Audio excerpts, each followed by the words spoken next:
It's I get it. Some people are frustrated. They don't get to see it. They don't get to watch it. So there you go. Now, 833-401-1440, 833-401-1440 is where you can get involved in our inbox, 833-401-1440. The Oilers get a victory last night in Calgary. They had a great start. Again, that's 2 consecutive games that Leon Draisaitl's line has scored. It was Arvidsson in Nashville, and then it was Draisaitl himself. Podkolzin assisting on both. And the Oilers jump out to an early lead. And they get up 2-0. Now, after the first period, I thought Stu Skinner was the best Oiler by a significant margin. Made multiple key stops, mainly off of Blake Coleman. And the Oilers end up, it's 2-2, and then their power play scores a monumental goal. And you could tell that the Flames head coach was not overly impressed with Pospisil taking an offensive zone penalty. Now, Arvidsson took one later. The difference is the Oilers killed it off. And that might have been their best penalty kill all season. Flames didn't get a shot. They were aggressive. They're forechecking all over, pressuring in the defensive zone. They did a great job. They need more of that from their penalty kill. And we'll see. Now, the Oilers' power play has shown a little bit of glimmer, going, 18% here in the last 4 games. It's not great. We all know that. But considering where it was, it's slow progress. They did have a power play late in that game. The Flames pulled their goalie. It was 5-on-5, and it was almost like the Flames had an extra attacker on the ice. But either way, Edmonton gets the win. They are now 6-2-1 in their last 9 games. So after a slow 0-3 start, they put themselves over 500 in the points percentage. They have won half of their games, so they are 6-5-1. Tonight, New Jersey, Wednesday, Vegas. I think those will be tougher tests than Nashville and Calgary. So far, without Connor McDavid, the Oilers can't do any better. They're 2-0. Leon Draisaitl has 6 points. Leon Draisaitl actually, so if you take out McDavid's rookie season, because I know by theory, Draisaitl isn't a rookie. To me, he's a rookie that year. And Draisaitl that season started the year in the minors. The Oilers' first 10 games, no Leon Draisaitl. He was in Bakersfield. Then he got called up for the Oilers' 11th game of the season. So in his 3rd game, basically he played 7 periods and a half because McDavid got injured in the 2nd period against Philadelphia. What was that, November 3rd, I think it was? Almost like a year to the day. Or not a year, like multiple years to the day. And he got injured. And then over the next 37 games, Draisaitl as a rookie scored 30 points. Pretty damn impressive. Now, that's like a guy who was on pace for 65 points in an NHL season. Pretty solid. Then the next 2 years, McDavid didn't get hurt. So if you go from the 18-19 season until now, Leon Draisaitl, there's been 29 games where he's played and McDavid didn't play. Then there's 2 games where both of them sat out, the season finales in 22 and 24. Right? McDavid's missed a total of 60 games now in his career. Draisaitl's played in 58 of those games. 7 of them came when he's a rookie. And he has been outstanding, Leon Draisaitl. 29 points in the 19 games that McDavid has not played. That is a 1.52 points per game. Since 2018-19, in the other games that McDavid plays, Draisaitl's points per game is 1.42. Now, I'm not saying he's better without McDavid. My point is, anybody who suggests Connor McDavid is the reason why Leon Draisaitl produces points isn't paying attention at all. I wouldn't do it at all. So Draisaitl's been huge. You know, they need Stuart Skinner. I thought Stuart Skinner, you can make a strong argument he stole in that game to win the game yesterday, especially in the final 2 periods. Now, Calvin Pickard, who has won his last 3 starts, will get the start. Now, he's beat Nashville and Detroit. Nashville twice in Detroit. I think New Jersey's a better team than both of those, so this will be a little bit tougher test. They've got Heischer center in their top line. He's got 10 goals. They've got Jack Hughes on their second line. Pretty good players. Not off to a great start, off to a decent start. Not a great start for him. But their third line of Cotter and Stefan Nason, like, you got to watch those guys. Cotter's tied for the team lead in 5-on-5 goals with 5. And Nason's tied for the team lead in points 5-on-5 with 8. So the Oilers' third line, which has been unable to produce much offensively. And it's not due to lack of chances. Connor Brown right now can't buy a goal again. Henrique's been all right. I think they can play better. I think at times, you see the Jeff Skinner gets moved there in the hopes of kind of jump-starting them. And I do think when Connor McDavid comes back, I hope that ends. And I would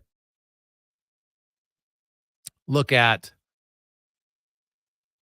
giving Skinner an extended run in the top 6. I'd like to see him with McDavid. I really would. And we'll see what happens. Hey guys, some fans are outrageous. Sportsnet stubs the Oilers media, but for whatever reason, in Calgary, well, that's because when Calgary plays in Edmonton, it's the Edmonton crew. Why would they have 2 crews go down to Calgary?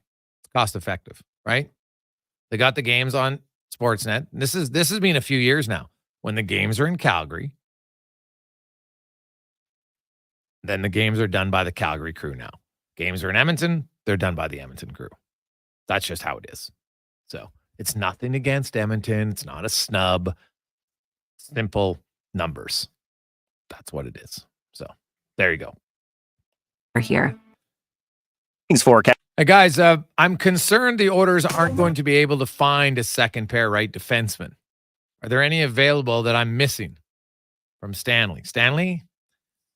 Good question. I looked it up over the past few days, and I would agree with you. There are not a lot of options for second pair right defensemen. And I looked at D-men who were UFAs, at the end of the season, even ones who had like Ekholm. Now, I didn't get actually to guys who had 3 or 4 years, so maybe I should. Because that's what they might have to be looking at. Because there's not a lot of pending UFA right defensemen that I would think today are going to be available at the deadline. That's going to be a challenge, no question. So I think part of that is why we're seeing Brett Kulak play with Nurse at times. Like last night, 10 minutes with Emberson, 7 minutes with Nurse, 5-on-5. And they've been good together. So I think if you do it more, and then maybe if you ask him to play there in the playoffs, by then maybe he'll be comfortable. Because I remember last year when they did it, Brett Kulak admitted he had not played right defense since like minor hockey in Stony Plain. And there's lots of just switching over your side isn't as easy as we think, especially in the toughest league in the world. And I definitely wouldn't want to ask a guy to necessarily do it in the playoffs, where the game's even more intense. So I look at, they might look to say, well, geez, if we can't get a legit second pair right defenseman, who we think is better than Kulak, well, we can move Kulak there, and then we can look for another left defenseman to play with Emberson. That's something.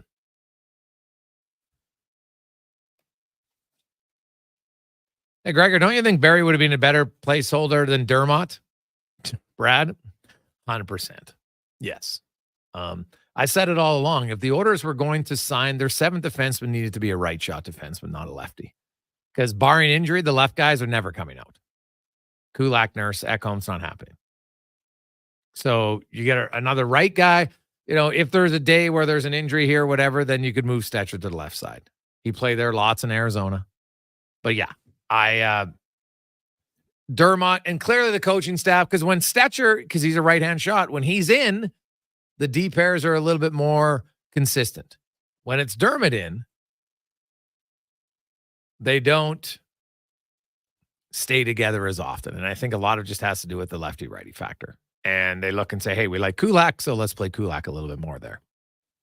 So it's a work in progress. It's not something that I think is a stressful situation until if all of a sudden other teams start making moves and now every decent defenseman gets taken, well, now you got a problem. So, Stan Bowman, they're looking.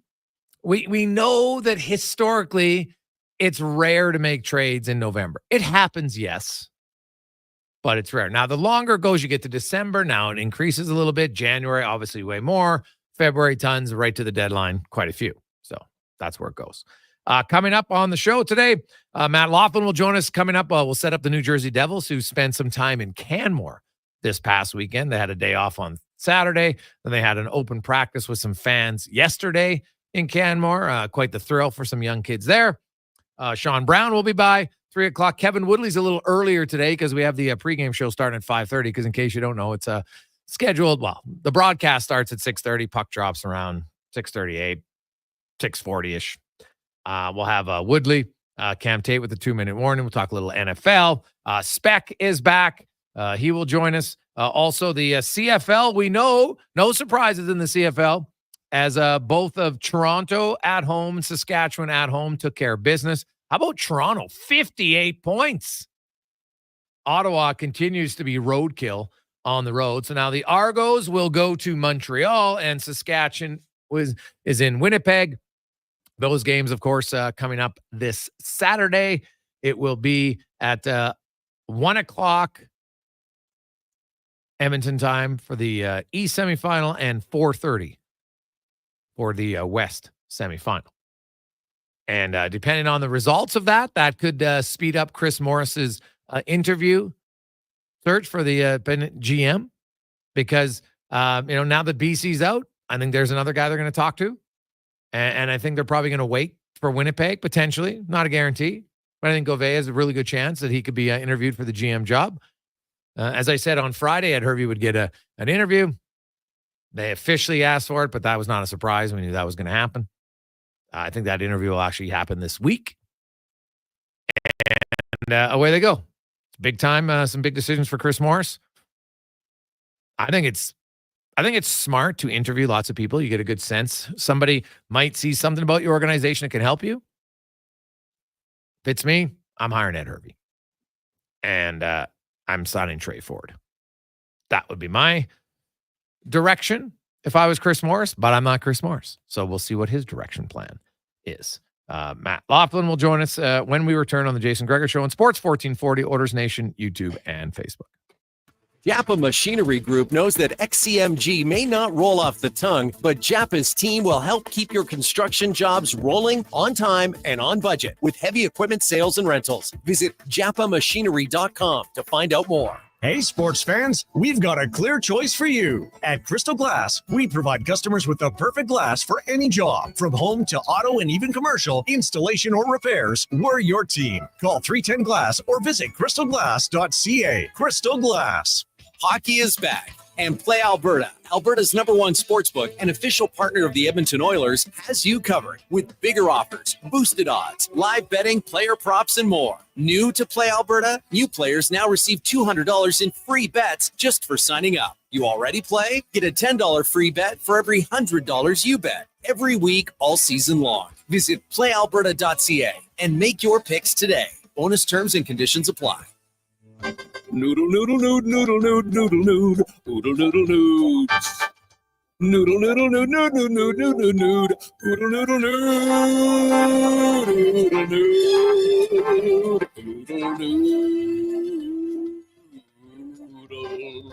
noodle, noodle, noodle, nood, noodle, nood, noodle, nood, noodle, noodle, nood.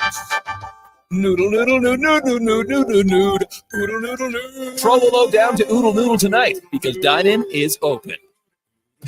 Get early access to real Black Friday prices now at The Brick. Save up to 65% off select sofas when you buy the matching love seat or chair. Up to 25% off bedroom and dining room furniture. Plus, save up to $700 off a big screen TV and get free shipping on TVs over 50 inches. Find 40% off mattresses and next day delivery on in-stock beds. Plus, save 3 times the tax when you buy 2 or more Samsung major kitchen appliances. Find a lower price before the end of the year and The Brick will refund the difference. Some exclusions apply. See in-store for details.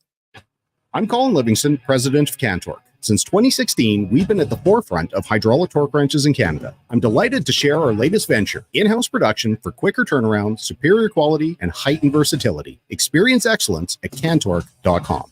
The Canada-wide clearance is on at GMC. Get a $7,500 cash credit on 2024 Sierra 1500 Crew Cab elevation models. With Sierra's 13.4-inch diagonal premium GMC infotainment system with Google built-in compatibility, available off-road package with hill descent control, plus an available 3-liter Duramax diesel engine, you can take the road less traveled and try new things. like fishing or whitewater rafting. I should have gone fishing. Ask your GMC dealer for details. You've got a go-to coffee spot, a trusted barber, even a lucky game day jersey.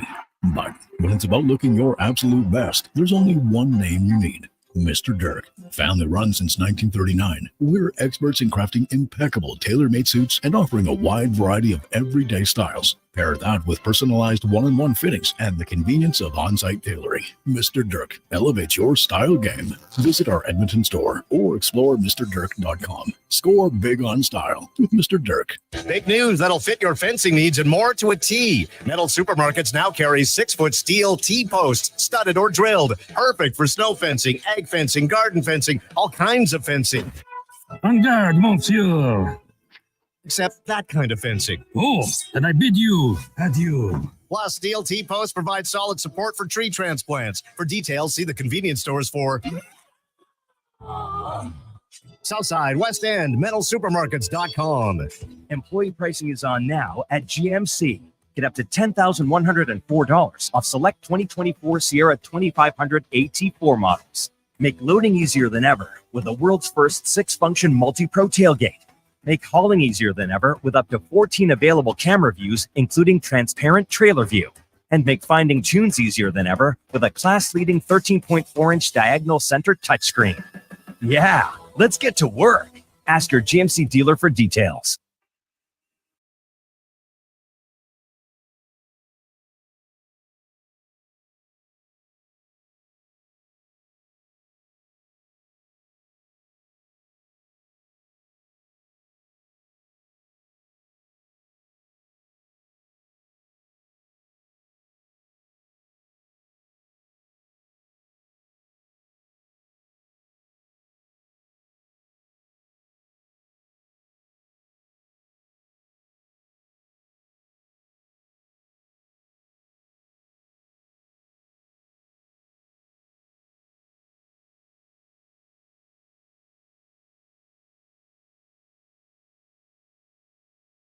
Hey, welcome back. Jason Gregor, Declan Kruger with you as the con man. We should say congratulations to the Halleys as they became parents last Friday, as young Benjamin Halley was welcomed into the world. So congrats to Con and Ashley having some fun bonding as mom and dad.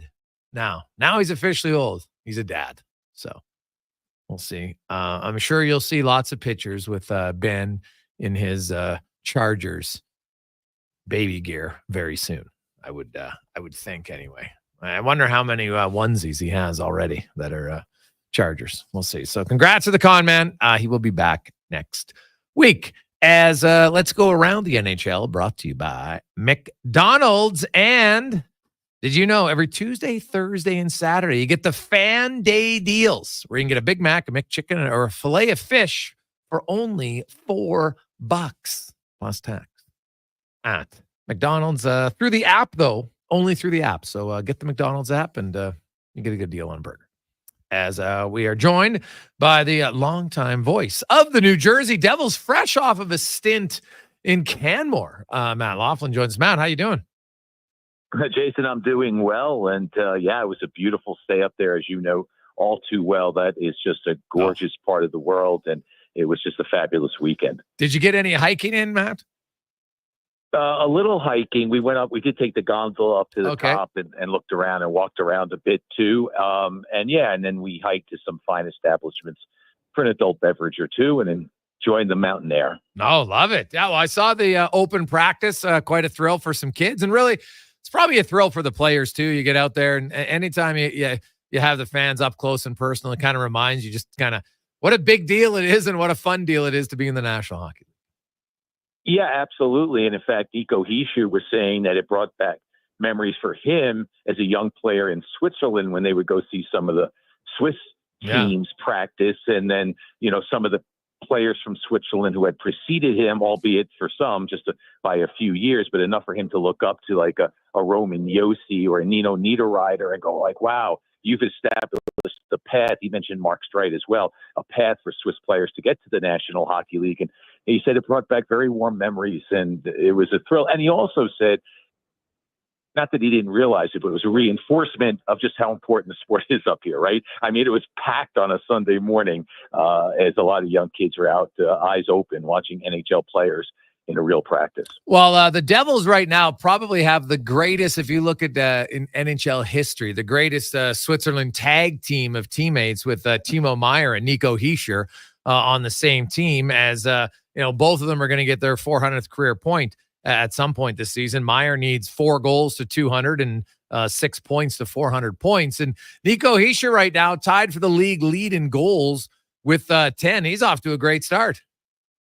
Oh, he's been fabulous on both ends of the ice. And what's been interesting is Sheldon Keefe, first year as the Devils head coach, had gone against Nico and the Devils over the last 5+ years while he was in Toronto, but has said on a few occasions, including again today when asked about him, that he didn't realize how good he was.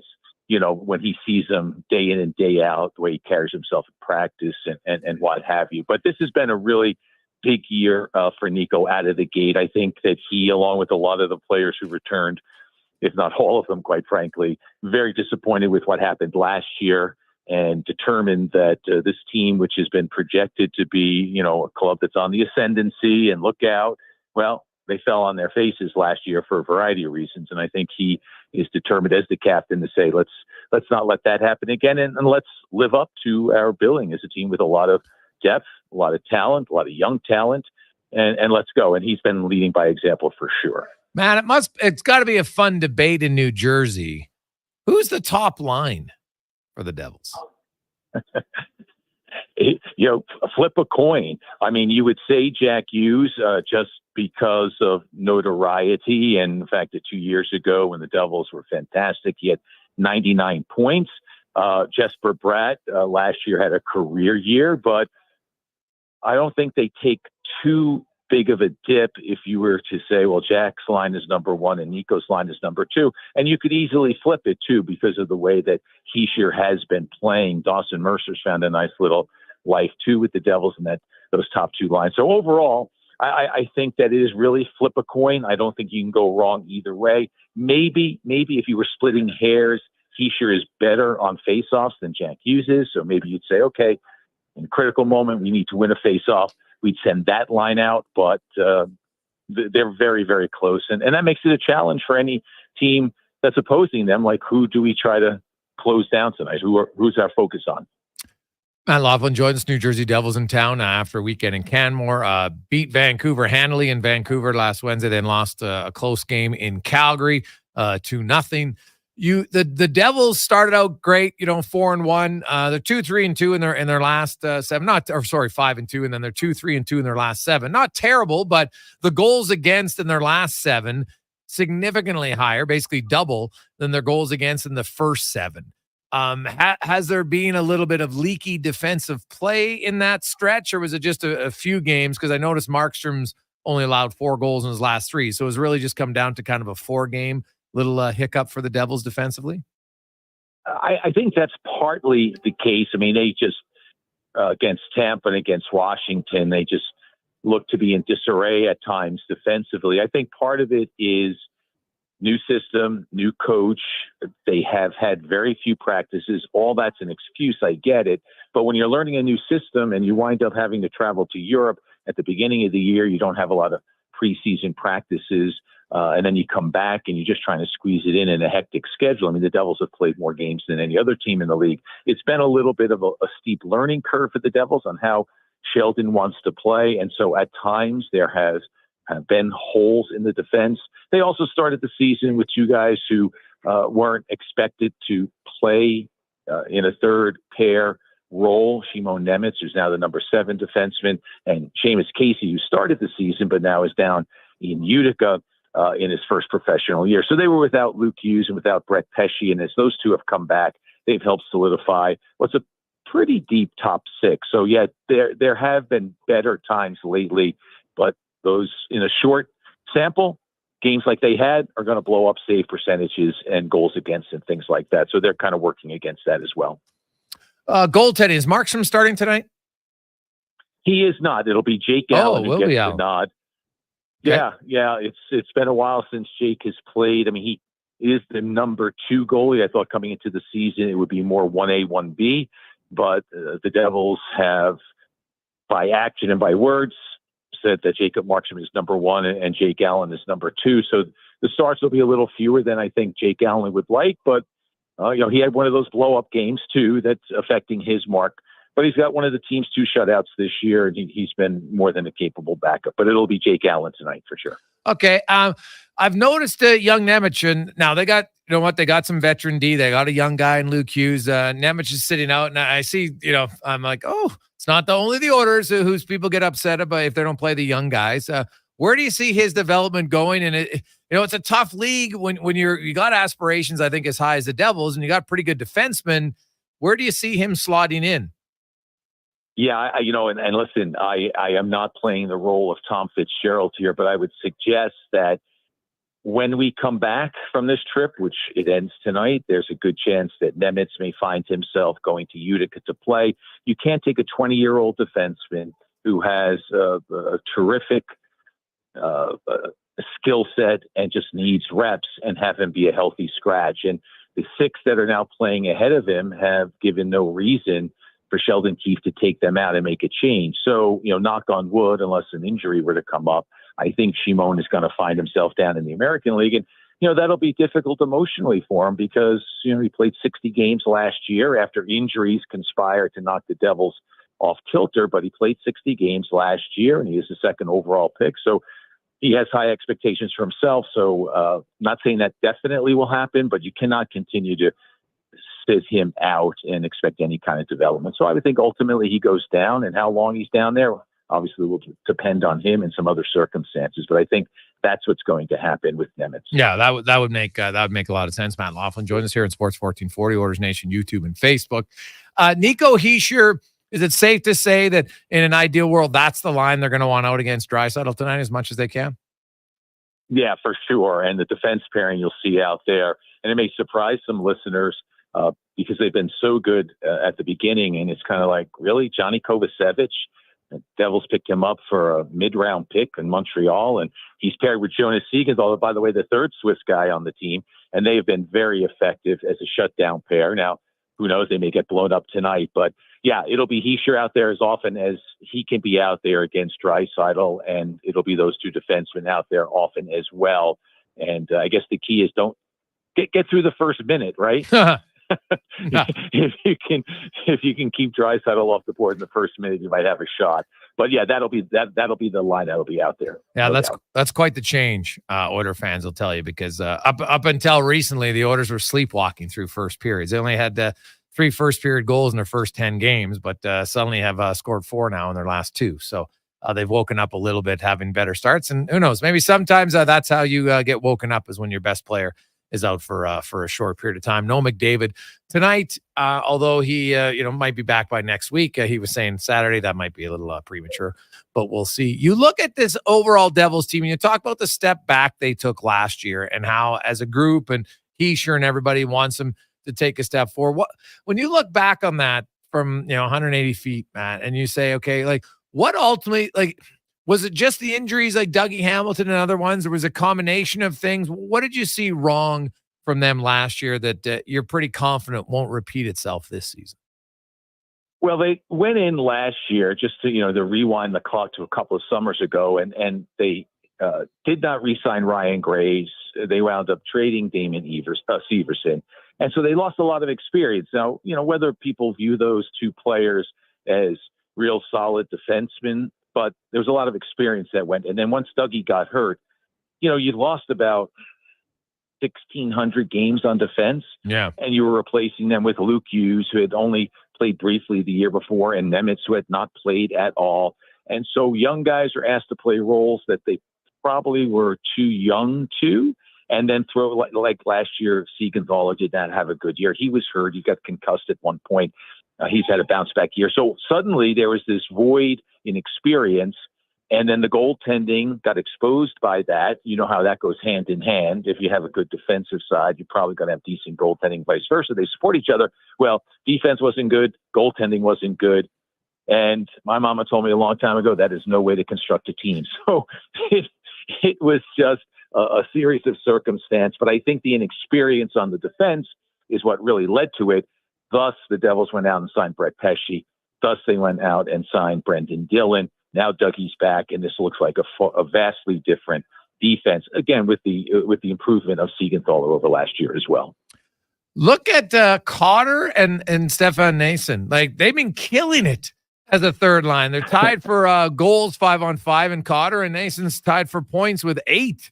Now, he had a really good year last year, with Carolina, and has come to a new team and just picked right back up. Like, he's been fantastic for you guys. Well, you bring up an awfully good point, because that was also missing last year from the team. Some grit. Now, they're not overly big players. Neither one skates at 6'2" or 6'3", but they're hard-nosed, hard-edged veteran guys. And when you have the skill set that the Devils can employ in the top 6, you need that extra scoring, which they've been getting, but also you need guys who are hard to play against in the corners, win battles along the boards, and that was missing last year. I think losing exposes a lot of things. I think it's awfully hard in this league, and when things turn south, it's not easy to turn the ship around. So I don't want to throw everyone from last year under the bus, but those battles were not won the way they should have been, and Tom Fitzgerald took notice. So he addressed all the team's issues, flaws from last year.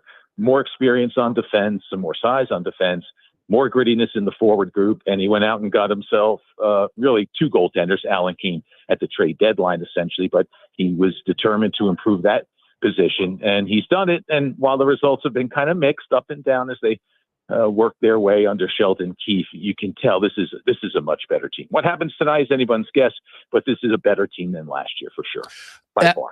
That was going to be the other thing. So a better team, but also, have you noticed significant differences in what Keefe has done from a coaching perspective? Well, it's a little more controlled on the breakouts than Lindy. Lindy Ruff was like, let's get the puck, let's get out. And Sheldon Keefe doesn't want to spend a lot of time in his own end, but he doesn't want them to force themselves out of the zone, make poor decisions. Lindy didn't want them to do that either, but that was the result. So I think that defensively there's a little more structure. I think that there's been a little bit more of attention paid to the defensive side of things. Goals against are down while they're still scoring. I think the Devils realize they can't outscore their mistakes. Very few teams can.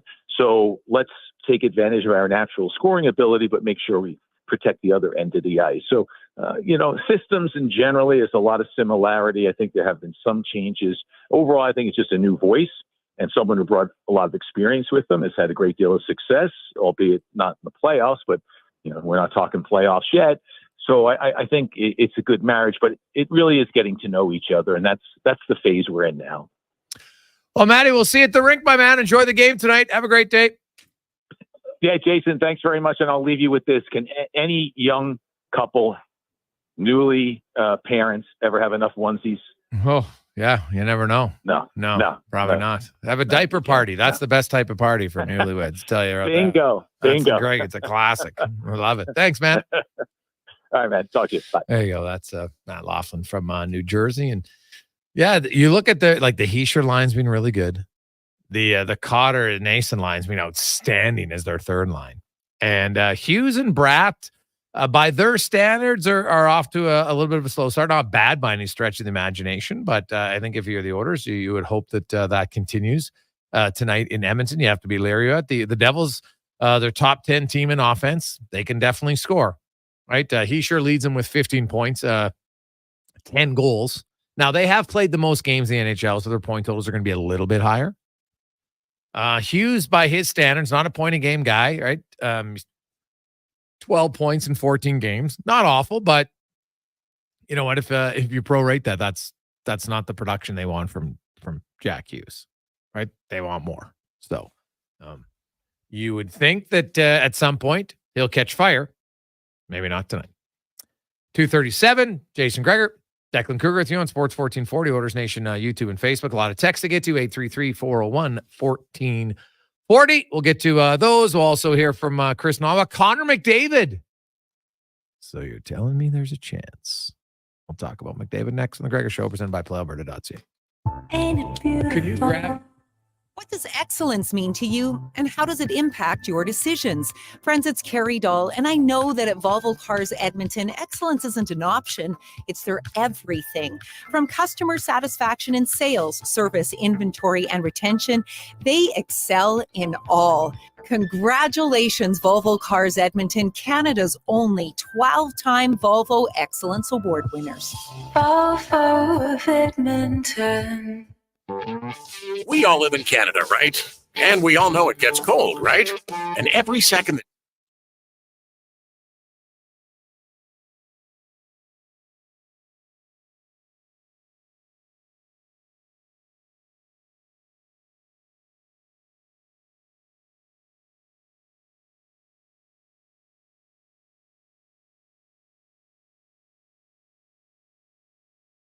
Not quite ready. Some positive signs, obviously. You had alluded to the fact that maybe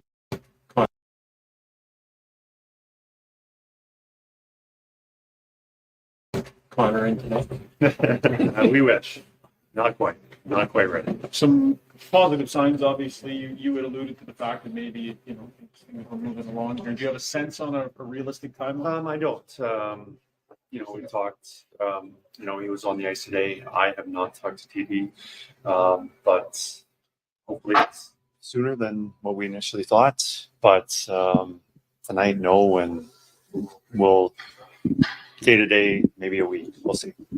This is, we always hear, and I guess I've seen how driven he is his drive also noticeable when it comes to injuries, how he's like, you got to hold him back almost, it sounds like, as opposed to, have to in any way prod. Well, he's a competitor. He wants to be out on the ice. He wants to be helping the team win. And obviously he knows his body, and the doctors are giving him their medical advice. And, ultimately it's going to come down to, when the doctors think it's best for him to come back. And I know all those top players, or any player, it's in their DNA that they want to be on the ice for the games and helping their teammates. And it's any injury, whether it's 1 or 2 or months, it's not easy for the players. What have you seen from your team offensively in the last 2 games without Connor the last 3 games? I've seen Leon really step up. He's played extremely well in the 2 games. He's been our best player. Offensively, I thought we were pretty good all around. I think all 4 lines were contributing in the Nashville game, in the Calgary game. I think we could have seen some more from other lines, but I think our game needs to simplify and get more shots in the net and the traffic and protect the puck in the offensive zone a little more, rather than just being a one and done where you look for that strike, that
TSN 1260. How are you? Jason Gregor, Declan Kruger. It is game day. Oilers hosting the New Jersey Devils. Only 2 games in the National Hockey League tonight. And a reminder, if all of a sudden you get home when you're ready to watch it on TV, it is not available on your normal cable. It is available on Amazon Prime.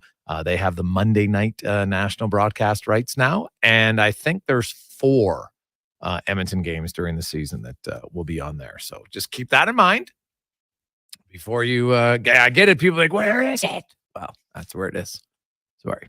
Let's get to our big guest of the day now. Brought to you by Silent Ice Center. They're hosting the Grand Slam of Curling that begins tomorrow at Silent Ice Center. Top men's and women's teams in the world will be on hand competing in the Co-op Canadian Open. You can get your tickets at silenticecenter.com. And one of those curlers, one of the best curlers in the world, Rachel Homan, joins us. Rachel, welcome to the show. How you doing? Good. Thanks for having me. Rachel, well, we just saw you in Lacombe, and now you're in Red Deer. Could you kind of take us through when you make your schedule at the start of the season? Like, how much? Like, you're planning everything. Like, do you know months in advance everywhere you're going? 3-4 months? Is that how planned your schedule is, or are there times where it opens up a bit? Yeah, we plan our schedule kind of over the summer, so that everything is pretty finalized for the year. Obviously, just sometimes you got to tweak things here or there, but for the most part, we kind of know our schedule from beginning of September all the way through into April. And so you don't really have many home games, right? Like, you know, and if you know, it's true. Like, if you look at other sports, you have a home game. You're on the road for a bit, but then you're home. You don't get a ton of home games, do you? Like, I guess this would be a home game for you, as you live just outside the Silent Ice Center. So this is kind of a home. Is this a home game for you? Yeah, for sure. It's nice when it's that close to home. 15 minutes doesn't always happen. And thankfully, there's an amazing arena that was built so close, and honestly, the perfect venue for one of our slams. So I'm excited to get started here. So how challenging is that, though, because like, if let's say you're in Lacombe and then you go to other events, like, how often are you on the road in a year in curling? This fall is probably one of my busier falls, just because of mixed doubles that's tacked into there. There's 2 disciplines now in curling that are that have Olympic discipline. So because the trials are beginning of January, there's a few more events that are stacked into this fall, but at least twice, like 2 weeks of the month, you're away. The odd time it's 3, but no more than that. How different is the mixed doubles for you? And is there like, obviously the games are quite different. So is that like a fun thing, or is it challenging to go from one to the other? Yeah, it's definitely a different mindset, different position, different tactics, and a different way to approach the game. So it's nice to have like a breather. I think that many events in a row of the same curling in the same position might be worse. But when it's like feels a bit different and a different team, different dynamics, it feels like a nice change. And I really enjoy the break from regular 4-person curling. Like, obviously I love 4-person curling, but having those shorter games, less rocks, it's just different. Yeah, the fewer rocks just changes the strategy, I would think, quite a bit. In fact, I would assume anyway. Is one game, and I know that this might be a hard question because you've been playing the 4-team game for such a long time, but is there one game that you think you're better suited for?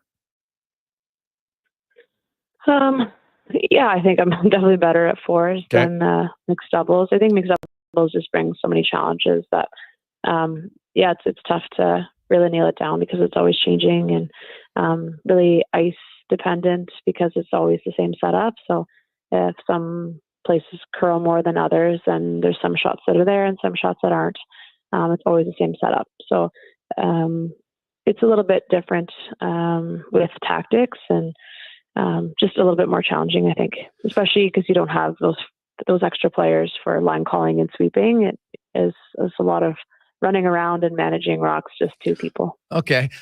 Rachel Homan joins. I want to take us through for the non-diehard curlers here for a second. When we talk the difference in ice conditions, when you go to a facility like the Silent Ice Center, how easy or quickly can you figure out how the ice is and what's going to work and what isn't going to work?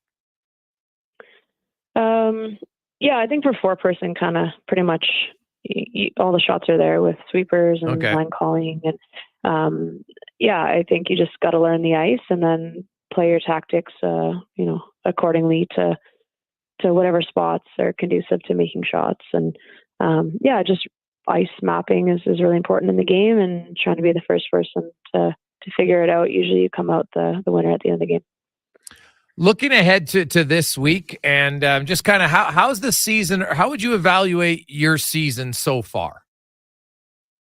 So far we've done really well. We've honestly, the one game difference between almost having a perfect season here. We lost the final a couple weeks ago in the Grand Slam, and kudos to Anderson. They played phenomenal, and they're having a great year as well. So I think our season's been really good, and we've had some great battles already. Lots of international teams we've been playing against, and some really great Canadian teams. So it's good to get those big games early and kind of see how you stack up. And we've been having a great year so far. With Tracy and Emma and Sarah, your teammates, it just seems from a distance like there's a lot of continuity. You obviously understand each other's strengths and really how you're playing, and knowing, when someone maybe, voices what I think I should throw here or there, it seems to work for your team. How in curling, because it's kind of crazy now. I know it's not free agents, but we see the teams change, you kind of get to that Olympic cycle, and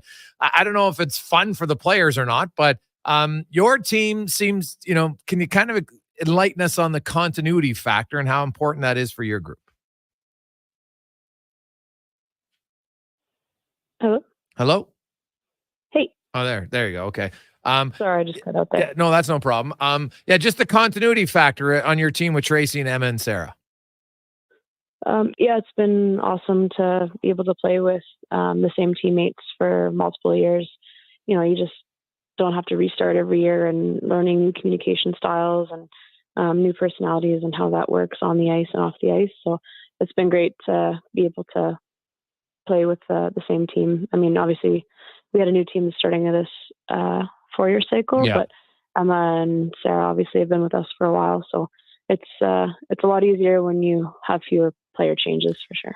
And when you get to know your teammates and their strengths, so Rachel, when you're calling certain shots, are you like, does it automatically say, okay, I know that Emma likes this shot, for instance? Do you call it more, or is it all just dependent on where you are in the game?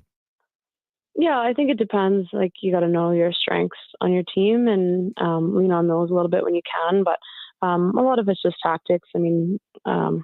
My teammates kind of have all the shots in their toolkit. So that makes it easy for me to, however we're feeling for strategy, that we're not limited by, a certain set skill. So I think everyone kind of, depending on, the day or the game, or even the ice conditions, are feeling one shot over the other. And sometimes, it's 50-50 whether you can play either one. So for the most part, it's just kind of playing what you feel like you can make.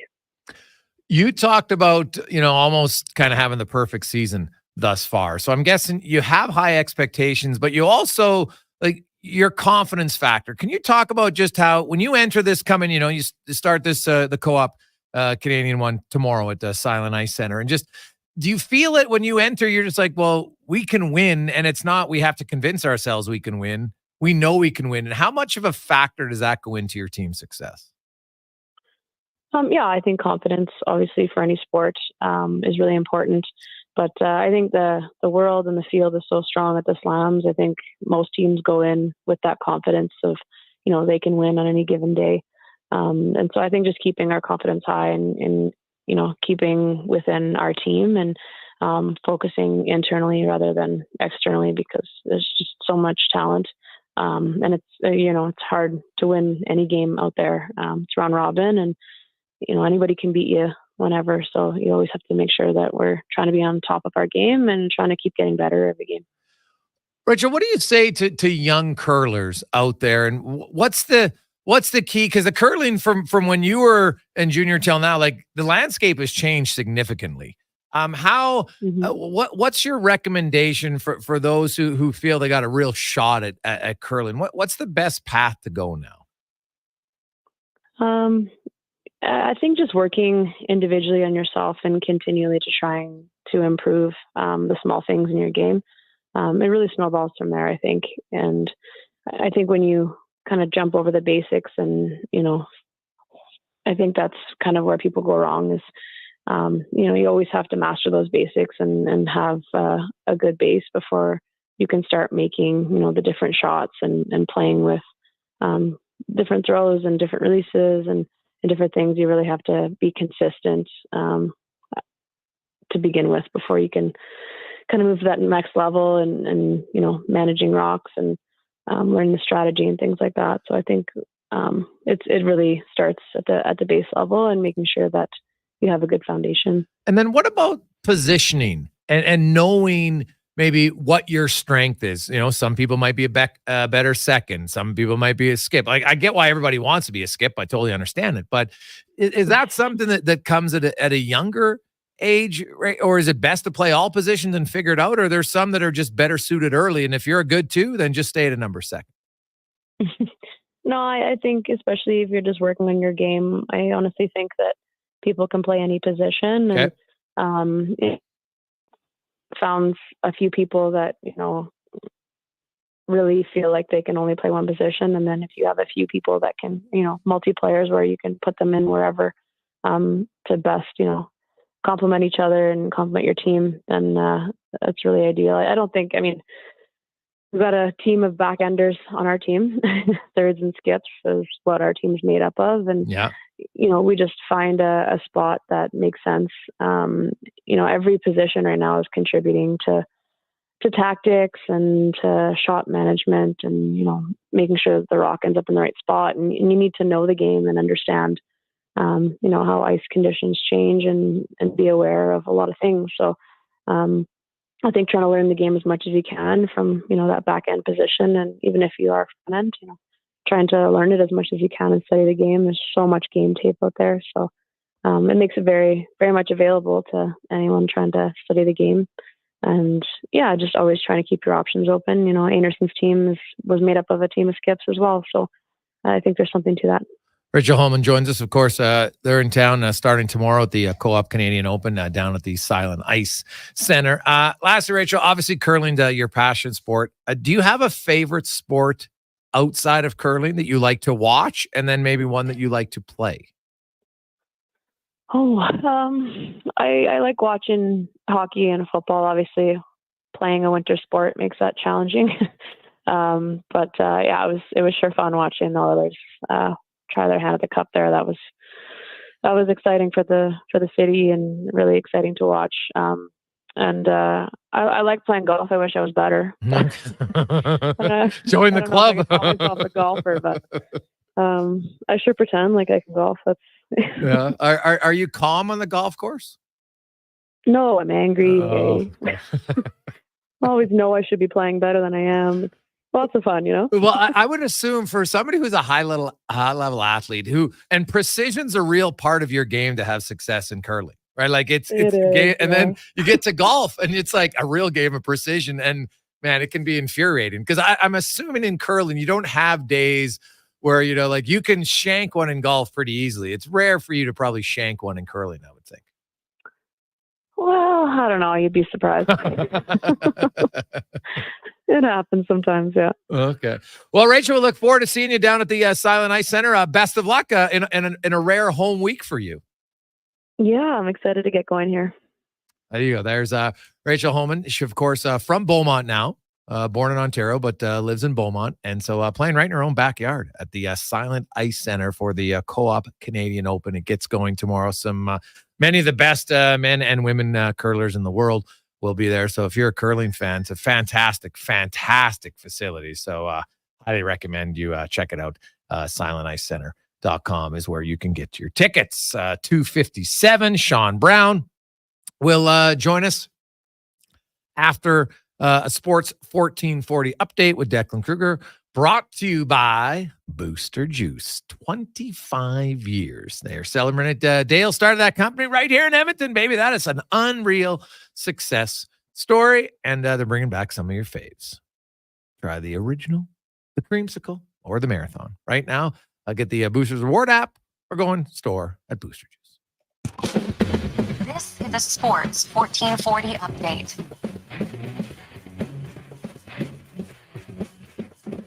And for your Sports 1440 update, the Edmonton Oilers in action tonight, second game of a back-to-back. They will play host to the New Jersey Devils with a 6:30 p.m. puck drop for this one.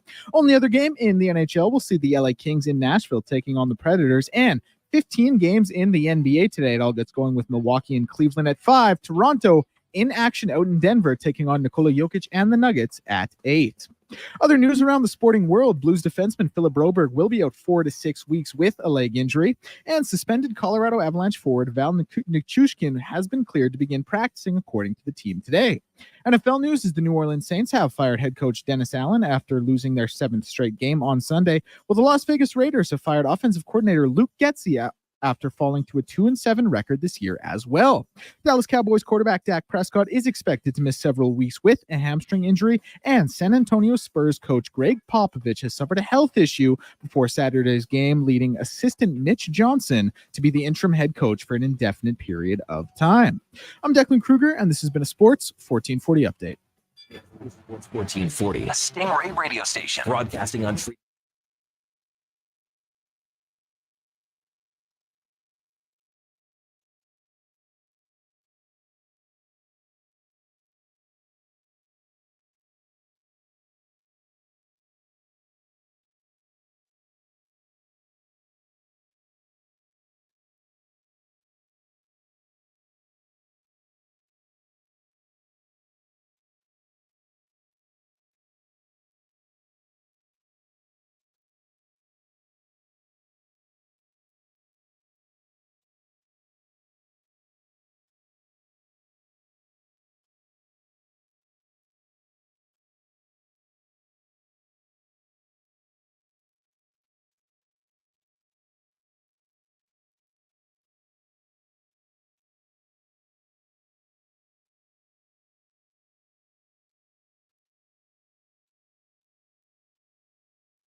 That passes the slot and it's not there, it gets picked off. Now you have to defend. It's a balance on taking advantage of those looks and getting them out of position. But, if you grind them down, you spend more time in the offensive zone, you're going to draw more penalties, you're going to spend more time in the offensive zone, and you're going to have to defend less. It's just better for our game in the long run. Connor used the word polish to run out in the offensive zone. Kind of figuring that out and fine-tuning things a little bit. Used to that too, a little bit more polish around it. Well, absolutely. We were very unfortunate about not scoring early in the game or early in the season. And now that we're, I don't know if we've been having more scoring chances than we did before, but we are finishing at a higher rate. A little bit of that is maybe just focus, bearing down, maybe a little bit of a luck, their goaltender not being as sharp as other goaltenders were at the start of the season. Probably a combination of all those things. But definitely these last couple of games, we have been able to just capitalize on our opportunities. It's not there, and they don't have that drop pass to Connor just to carry the puck in the other team. Because that Leon can do it, but Connor skates the fast. Does it change the way the puck plays? Well, anytime you have the puck in Connor's hands, entering the line is dramatically improves. But we do have some players that are very capable of carrying the puck into the zone. Obviously, Leon is good at it. Other guys on our team, we've got Skinner's done a lot. Arvidsson has done it in the past and with power plays. But when you're looking at probably the best in the league and you don't have that, it looks different. Somebody like put two defensemen on that first one. I guess it simplifies our power play, getting more shot mentality. They're working things out, and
Hey, welcome back. The Gregor Show on Sports 1440. Orders Nation, YouTube and Facebook is always presented by PlayAlberta.ca.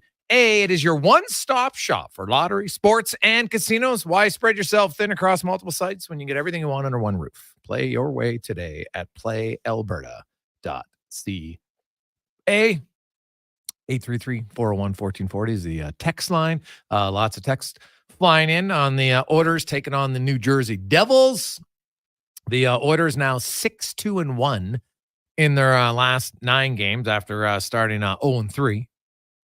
They've lowered their goals against. Their offense is starting to uptick, which is crazy that McDavid's out and they're scoring more. And you know what? Sometimes it just guys need a little bit of a shakeup. But the Oilers, of course, have now scored 9 goals in 2 games. Again, it's super small sample size. So they got to keep going. Draisaitl, of course, leading the way with 6 points in those 2 games. Zach Hyman has his first 2 goals of the season. Arvidsson had his first goal of the year. So, they're getting contributions. They've had 13 different players get points in the 2 games without McDavid. So, you're spreading it around, which is what you need. Philp and Kajula come up. They get involved.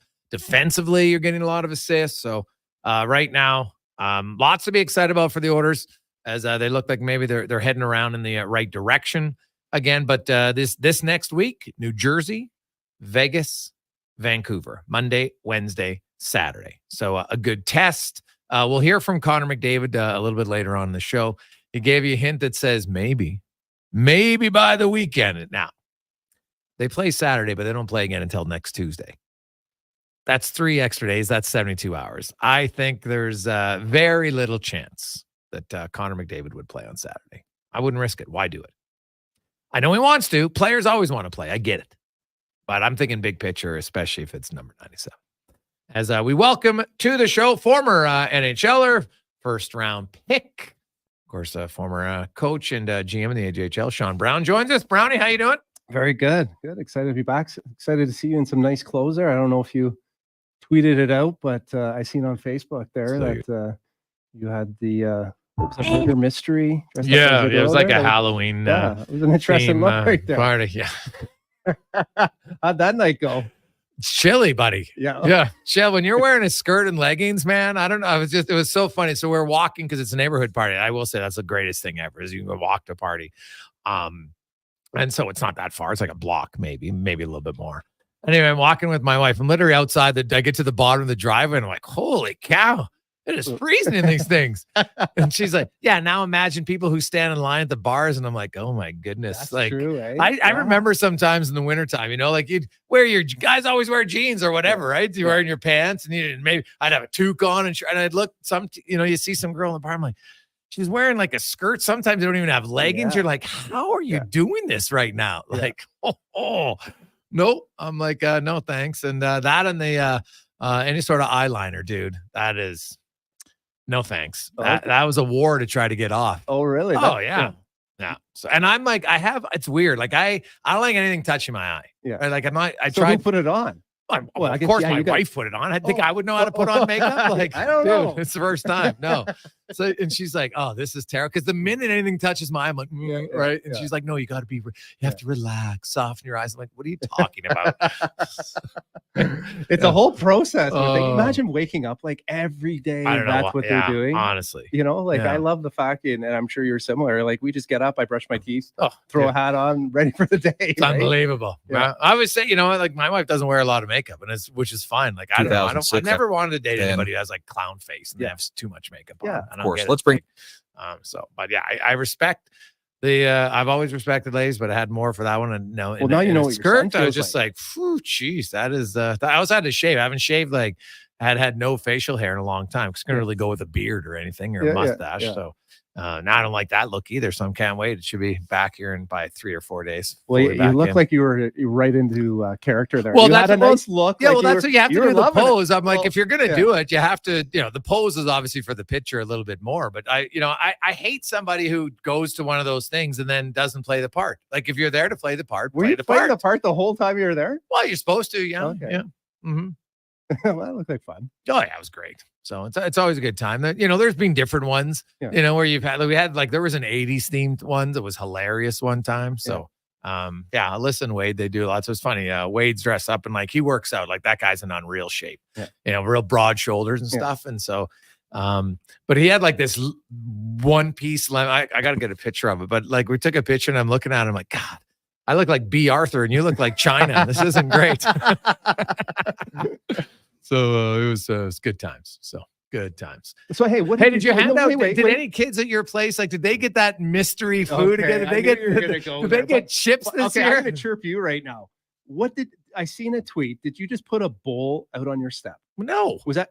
Are you sure? Really? Okay. I took okay, a fair table. enough. I showed you a picture of the table. I Okay. put tables and I Okay. sit there, and this Okay. is where the kids get to pick. No. I Okay. never put a bowl. Oh, I thought you were the guy who puts Never. a bowl out No, there and no. leaves. Okay. And then they leave the sign, Yeah. don't take too many. Yeah. No, the Okay. kids come up and they're just like, oh, and I said, pick. I always tell them, I said, they say trick or treat or whatever. I'm like, pick whichever one you like, pick your favorites, Yeah. and away you go. So Is I, it just one? well, of course. Yeah. Well, you live. It's in a full yeah, bar. Yeah. Right. Yeah. You live in. We had a 108. residential I had area. 187 kids, Yeah. which is fantastic. Like I know that going in, it's Yeah. great. And nowadays, like honestly, if you plan your shopping accordingly, like you can get those bars for like some of them. I was doing the math on. It was like 69 cents. Oh yeah. Yeah, so Yeah. it's not terrible. Like it's a commitment, no question. But I also noticed like I think 187. We're 183. Sorry, been 187 the last 2 years. So I think I've hit the peak, and now slowly because kids will age out Yeah. in your neighborhood, and Yeah. then so it'll slowly probably erode down to lower numbers. Yeah, that's what's happening in our neighborhood, right? I live on an acreage, so I think we might have had 15 kids. Like Yeah. we didn't have a lot of kids at all, and we obviously give out, similar things to you, not a little bit better, but. Oh, you mean those bags of chips that no one's ever had before? Hey, listen, you know what was a big hit? This was a big hit. What? Bottled water. What? Kids, I'm telling you, kids were loving it. They couldn't Oh, believe it. the They could worst. not believe it's not the worst. Because you're gonna carry it in your bag. Like people no, hand out they a can wanted of- it right now. They Oh, were they drinking it want right it. away. Oh, Just think okay. they're running around. They're Oh, going to yeah, all those houses. All right. Bottled water was No. key. Okay, this year. that's not a bad one. Oh, it's better than pop because the pop just weighs down their bag. Yeah. I know the kids like, God, this thing, now the It was a bag's big too hit. heavy. Big hit.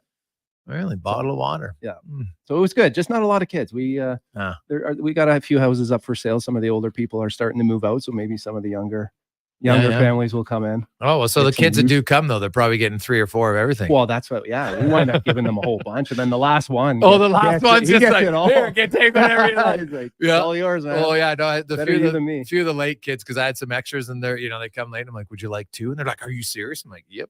Yeah. So because otherwise, then I eat it. And I don't Yeah. eat it. Yeah. So Yeah, I'm not working off all that energy. Oilers 2 games, 2 wins. Sans Connor McDavid. And Leon Draisaitl as being what a number 1 center is supposed to be, probably in more because you're not expecting your number 1 center to have 3 points a game. But in Nashville, I thought he was dominant start to finish. Calgary wasn't as dominant of a performance. It was still very good. Started out great. 2 games in a row where that line, like, you'll set the tone. You can't set the tone much better than scoring on the first shift of the game. 37 seconds and then 20. So that was massive for that line. Yeah, I mean, it's they're doing exactly what they need to do. What everyone was kind of expecting them to do is kind of step up in the absence of their best player. And Draisaitl's just proving that he's one of the best players in the league, and it's nice to see him taking advantage of the opportunity. It's also nice to see a bunch of other guys that you talked about earlier. It's Pod Colson, it's Skinner, it's Hyman's kind of found his game here. But I really like the fact that they've all kind of stepped their game up and brought brought the urgency that they need. And I love the fact that Pod Colson is playing, the way he's playing with energy, enthusiasm. He's getting in on the forecheck. He's got a real identity, and we're starting to see the soft skill and the skill that he actually has that, Vancouver just, for whatever reason, couldn't get it out of him. And, the second opportunity he's taken advantage of. And it's, as a former player, it's nice because I've been in certain situations where, for whatever reason, someone believes in you, maybe someone doesn't believe in you. But he's in a situation where he's got a fresh start and he's earning it.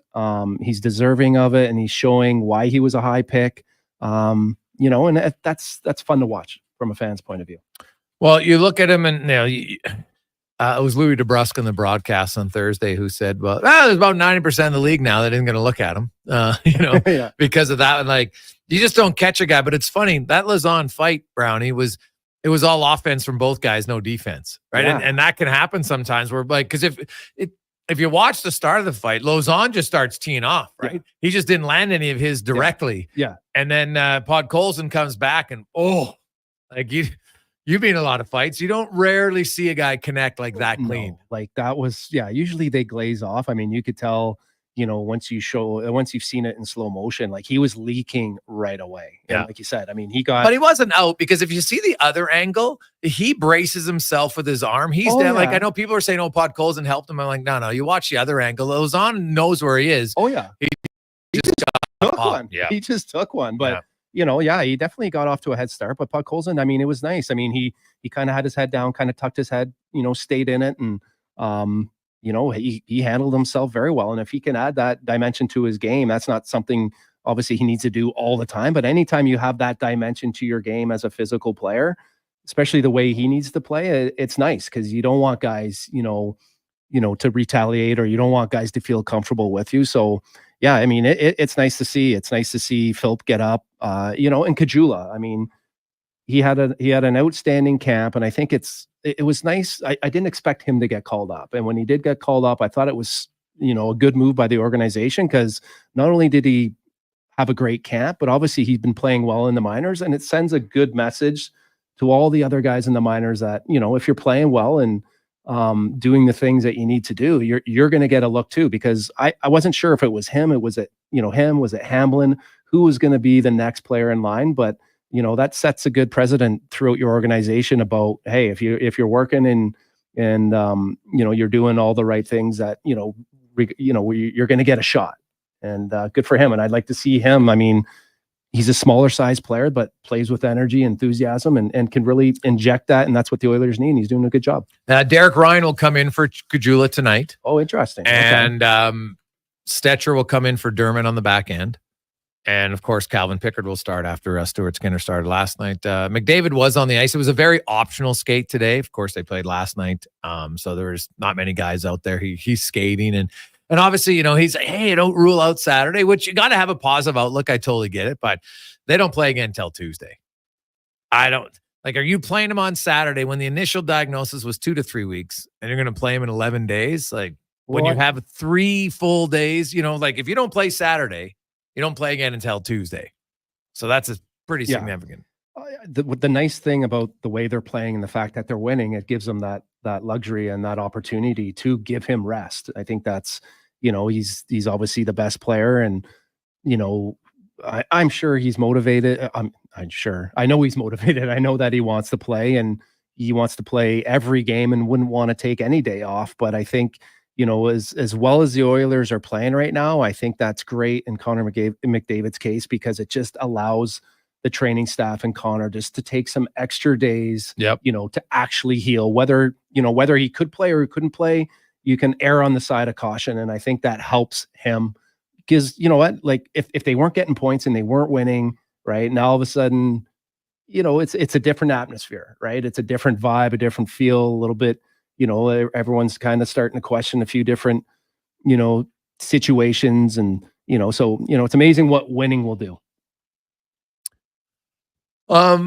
Looking at, this New Jersey team, I think it's safe to say they're better than Nashville. They're better than Calgary.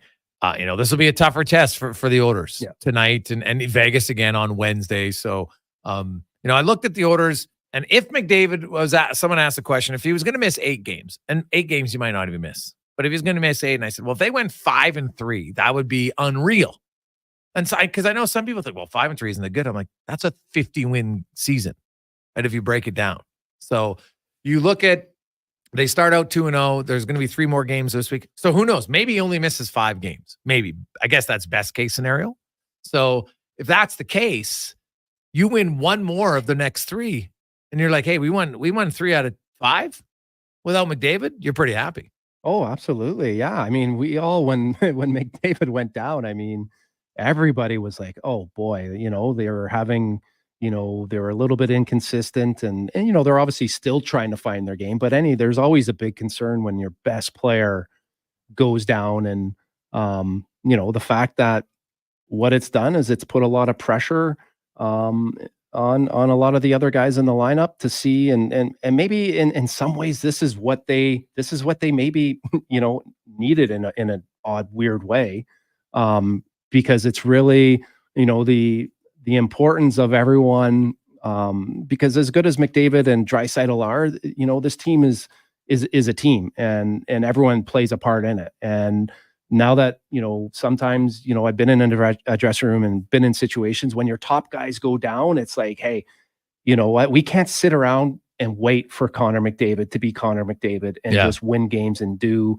what he does, because I think that's happened in the past. And I think that it's natural at times to sit back and just wait for those guys to do what they're doing.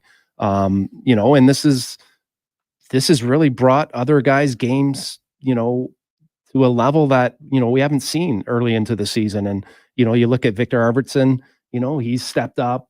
He's starting to feel more comfortable. Jeff Skinner, and as their guys, this is the strength of the Oilers, is the depth, right? So when guys go down, they got enough guys that, have skill and ability. I mean, for the short term that can kind of weather the storm. So, it's a little bit of a blessing. It's nice that McDavid doesn't have anything long term. It's in some ways it's kind of benefited them. And this just announced Tyler Johnson has signed a 1-year, $775K deal with the Boston Bruins. Was there on a PTO and just took a little bit longer, but he is signed today with the Boston Bruins. When we come back, Kevin Woodley, we are talking goaltending with Woodley on the Gregor Show, presented by PlayAlberta.ca. Remember to use the promo code Gregor50. You'll get your free $50 play at Gregor at PlayAlberta.ca. Legacy Heating and Cooling jingle auditions, take one for.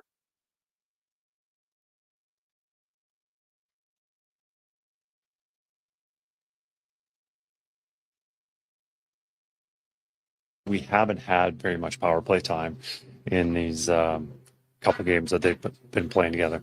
I found that Puck Cole's in on that line. There's a little bit like he's starting to maybe find his line mates a little bit, and there's some more kind of plays there that he's more comfortable with. What you've seen? I've seen he's got a lot of confidence. He's been making a lot of nice plays, but I think what we really like about Pods with that group is just the things that he does. One is he gets to the net. You need a net presence. Maybe it might be a better player for that role to be on that line, but everyone's got to have a kind of a role and bring something to the table. And one is going to the net. He goes to the net when we have possession in the offensive zone. That is important. Another one is just creating turnovers. And you look at 2 goals, one in Nashville and the other one in Calgary, creating a turnover off the forecheck.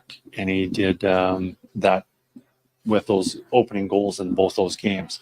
So little intangibles like that are very important. Another one is just, he's been good defensively. Another one is the importance of on the breakouts, getting the puck into a skilled centerman's hands like Leon's, being able to break the puck out rather than just chip, chase, get in the forecheck all the time and being able to make the plays. And, I think he's done a good job of balancing on when to make the pass and when there's nothing there and chipping in and going forecheck. I think he's been making good decisions. So when you were coaching Connor and Junior, understand that what time was he telling you was going to play no matter what you had yet? No, there was obviously they couldn't. It was always about he was able to come back just in time for the World Juniors, and so our time with him was out of the timeline of him joining us. But obviously it was not easy for him. But the doctor's recommendations of him not coming back obviously wasn't get him in there early. Chris, can you explain the rationale behind the role change for Brett, for lack of more ice time over the last 5 games or so? Yeah, Brett's been, you look at our deep pairs last year and this year, and, he's slotted in as our third left-handed defenseman, but he's been relied on a lot more in big games. You look at the playoffs, his minutes increased his role, whether that was on the penalty kill, more 5-on-5 shifts. Obviously we're missing some defensemen from last year, and we've got some new guys coming in, and we're balancing on how everything fits. And we've always felt that Brett could always handle more responsibilities, more ice time, and he's getting some of that right now. Yeah, he was unsure last year about how the right side would go. He hadn't really done it before. He had some experience now. Do you see a bit of improvement or a bit of sharpening to his game on that side? I think he can handle whatever.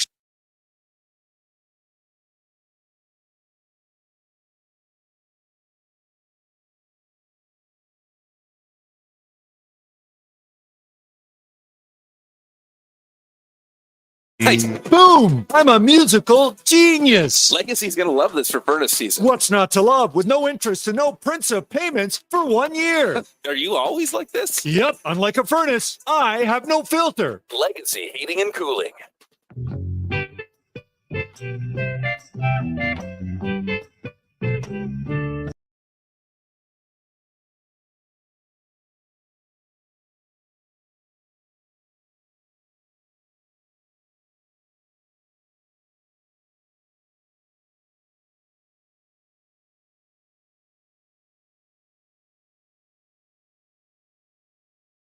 Rated online gambling website. Skipping and jumping. 326. Welcome back. Jason Gregor, Declan Kruger, Sean Brown. Sports 1440. It is game day. Oilers hosting the New Jersey Devils, remember. The game is on Prime tonight. So just be aware. It is on Prime. Let's go in the room, brought to you by Action Electrical, the most diversified electrical contractor in Alberta with 4 divisions: project, service, tag, and of course, energy for solar and EV. They got it all at actionelectrical.net as we are every Monday. We look forward to this segment all the time. We're always learning new stuff from In Goal Magazine and NHL.com. Kevin Woodley joins us. Woodley, how you doing, my man? I'm good, guys. I survived as an aging beer leaguer. I was part of the Canucks Autism Network tournament this weekend with a bunch of alumni coming in, and 4 games in 2 days on 51-year-old body as a goaltender with a knee that's on a wait list for a replacement. Duct tape and baling wire today, boys, but I'm here. Nice. Could you do a squat today? A squat? No, I can barely stand up right now. So by the end of it, it was pretty much my goaltending, like the terminology to describe it would be I've fallen down and I can't get up. Yeah. Well, there you go. Hey, let's talk about some goaltending. We're going to get Jake Allen tonight for the New Jersey Devils against Calvin Pickard. And, outside of one performance that really skews Allen's numbers, I think he's had a pretty good year. And if you look at Pickard, his last 3 starts have been quite solid. But he will face a better offensive team tonight in New Jersey than he did in Nashville or Detroit. You look at New Jersey's numbers, Kevin, and I know you've talked a lot about Markstrom and how maybe it's not the perfect fit. Now, his last 3 games are really good, but like they started out well, and now they've allowed 28 goals in their last 7 games as a team. You've talked about how they don't give up a lot of chances. Have they lately, or has it just been goaltending hasn't lived up to their part of the bargain? Well, it's been a little bit of both. Again, I think this is what happens when you're so early in a season. Interestingly enough, when I look up the numbers for the year from a goaltending standpoint, Calvin Pickard and Jake Allen are dead heat -2% on an adjusted save percentage behind similar defensive environments. Pickard's had it a little bit easier in terms of his expected numbers, but they're both kind of right around the same level. Not where they want to be, but numbers in Jake's case for sure skewed by that one game. And I think that game skewed their defensive numbers overall because they were sort of top 10. And this is what I talked about with Markstrom is I thought he was a perfect fit last year for the Devils, but as Sheldon Keefe comes in and things get a little tighter, and as insane as this sounds, like how can a goaltender have a tougher time behind a better defensive team? The reality is some guys are just better when they're busy. And this is an adjustment he's having to go through as they've become better defensively. The shutout here in Vancouver it was a good, easy night for him. Like there was one breakaway. And when I asked him about the breakaway at the end of the game, he said like basically Teddy Bluger lost it off his stick. He was running out of time and space and it was rolling on him. So even he conceded that the toughest save of the night wasn't very difficult. The good news is, and there were moments in the game where he chased a little bit, tried to do too much on a night where he wasn't required to do too much. Those moments were small. There were only a couple of times. And so I think that's an adjustment maybe for both guys. Jake's a veteran who's been behind different teams and maybe it's easier for him. But Jacob's just a guy who's been at his best when he's busy. And so having to learn how to find your best when you're not being asked to, as he was in Calgary last year, stop bullets in your teeth. Like not every guy does that, right? Like we've seen goalies throughout history, some of the greats that just can't be at the same level behind good defensive teams. And I think this is part of the process for the Devils and Jacob Markstrom right now, because they are getting better under Sheldon Keefe, with the exception of a couple of blips here and there. Overall, their underlying numbers are trending in a much better direction. The question now is whether that's good for their number one goaltender. Demko, because the orders are in Vancouver on Saturday. I'm seeing some talk that his return is imminent. Will his return be this Saturday or will it be before then? No, I don't think it, by return to practice maybe by Saturday. And again, not me reporting anything, me just following up on Rick Dollywall's report here in the local market. They've done a really good job here in Vancouver of frankly keeping him out of our eyes. When they control the building, they control the practice times, and when the media is allowed in. It's not a coincidence that the first video we've seen of him in a while emerges while they're in San Jose on the road, where they don't have as much control over access and when they can get the ice. So we have not seen much Thatcher Demko since training camp in Penticton, which again, not their building, not their control. So it's been really tough to gauge, and there's been a lot of mystery behind it and a lot of unanswered questions. Dollywall's had great reporting on this throughout. And so if he says he could return to practice as soon as this week, that's a major step. Certainly not one where you like, there's going to be a ramp up process here from practice, sort of live action, game environment. Everything's been controlled to this point with the goalie coach and ramping him up to full speed in terms of playing a game. So I'm curious to see whether it will be by this Saturday, but certainly not a goalie they need to worry about facing when Edmonton is in here on the weekend. Kevin, when I was watching Calgary play Edmonton yesterday and watching Skinner and that, they, the chances, some of the big chances that Calgary had, it looked like, Skinner was making the save, but he looked really in control and just not a ton of movement. What is it that you see in Skinner's game when you see that he's on, that he does very well? I think it kind of goes into, where his strengths and weaknesses are. And we've talked a lot about this over the last couple of years about, how he's he's so much better in zone than he is off the rush because things are more spot to spot, right? And it's when you have that flow and dynamic. And I think of the Columbus game, right? Think of how out of the net he was on the one sort of the chance down the left wing that gets funneled back to the middle. He's already on his knees outside of his post and it's a tap in on the other side. I think when he has to skate a little bit and flow a little bit, like that's just not the strength of his game as much as he's worked on it. And so to me, when it's in zone and it's point to point, there is an efficiency that I'm not sure he gets enough credit for. And I love how you put it there, like just the control. And I look at the rotations, the patience, the ability to sort of just keep everything in front of him, keep his skates and his knees underneath him and not commit too early. And that's when all goalies are at their best. But for him in particular, because he's not explosive. He doesn't have flexibility through the hips. He has a bit of a narrow butterfly. So once you get him down, it's not as pretty side to side. This is not Igor Shesterkin moving around the crease like a hovercraft from his knees, right? It's very different. And so when he can get that efficient sort of top down, head rotation down, body moving in one piece and get to his spots, that's where it looks so clean, right? And that's when he's at his best. And we saw so much of that in the playoffs last year. When he gets moving a little extra, you commit him to his knees, that's when it becomes a little bit more scrambled. And to a certain degree, that's true of every goaltender, like get them down, get them to commit. But I think with Stewart, just because of the narrow butterfly, because there's so many extra moving parts when he has to go side to side, east, west, you think of a butterfly when your legs are behind you rather than a wide butterfly where they're way out to either side. In order to move to my left, I've got to swing that right leg out and grab that edge. Whereas if I'm a wider butterfly guy, Like guys like Shesterkin, it's so wide, they just lift that knee and they've got an edge to push and they don't have to have all those extra moving parts. So it's not a coincidence that when he's at his best, it looks more efficient. I think a lot of it is just him, his reads and all those trusts all working together so that he doesn't have to scramble off his knees as often.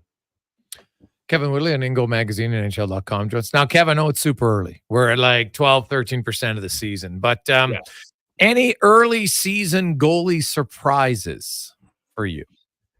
Well, what Lucas Dostal is doing for the Anaheim Ducks, and you wonder how long it can keep up, because eventually when you face that many chances, the dam has to burst. And I saw he gave up 4 the other night, but like he's almost 9 goals saved above expected. So again, Anaheim, another tough year for their goaltenders. It looks like they're being asked to do a whole lot, but Dostal's been otherworldly so far to keep them in a lot of games. So that's one.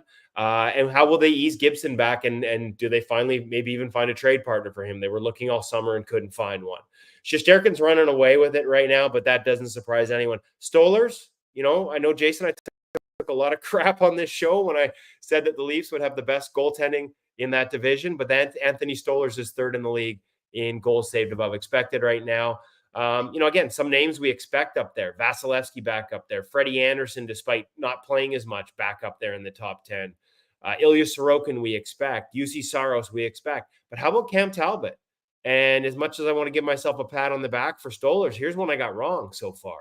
Cam Talbot, in a small sample, because he hasn't played every game. Alex Lyon's given them a lot of good minutes as well. Cam Talbot's been really good.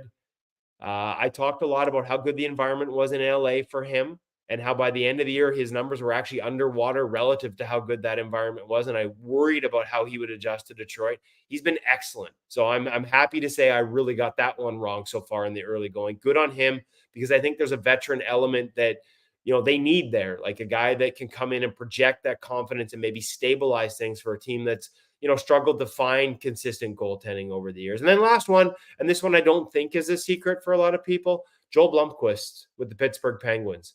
He's been really good for them. And quietly, this becomes an issue because Alex Nedeljkovic, as he's gotten healthy here, hasn't had the results, but his underlying numbers, adjusted save percentage, are actually top 10 in the NHL right now. So if Ned comes back off this injury and starts to get his legs under him like it looks like he has, and Blomqvist keeps performing the way he does, what do you do with Tristan Jarry if you're the Pittsburgh Penguins? That's a good question. Now, I do want to say, you say how, Shesterkin's running away with it, but he shouldn't be running away with it. Dostal should be ahead of him. He's got a better save percentage. He's got the exact same goals against. They've played the same amount of minutes. And the difference is Shesterkin's backup has actually better numbers than he does. Whereas in Anaheim, their backups numbers aren't even remotely close. And you talked about just how many saves Dostal's making and how many shots he's giving up. I know it's early and some will say, well, he shouldn't be winning.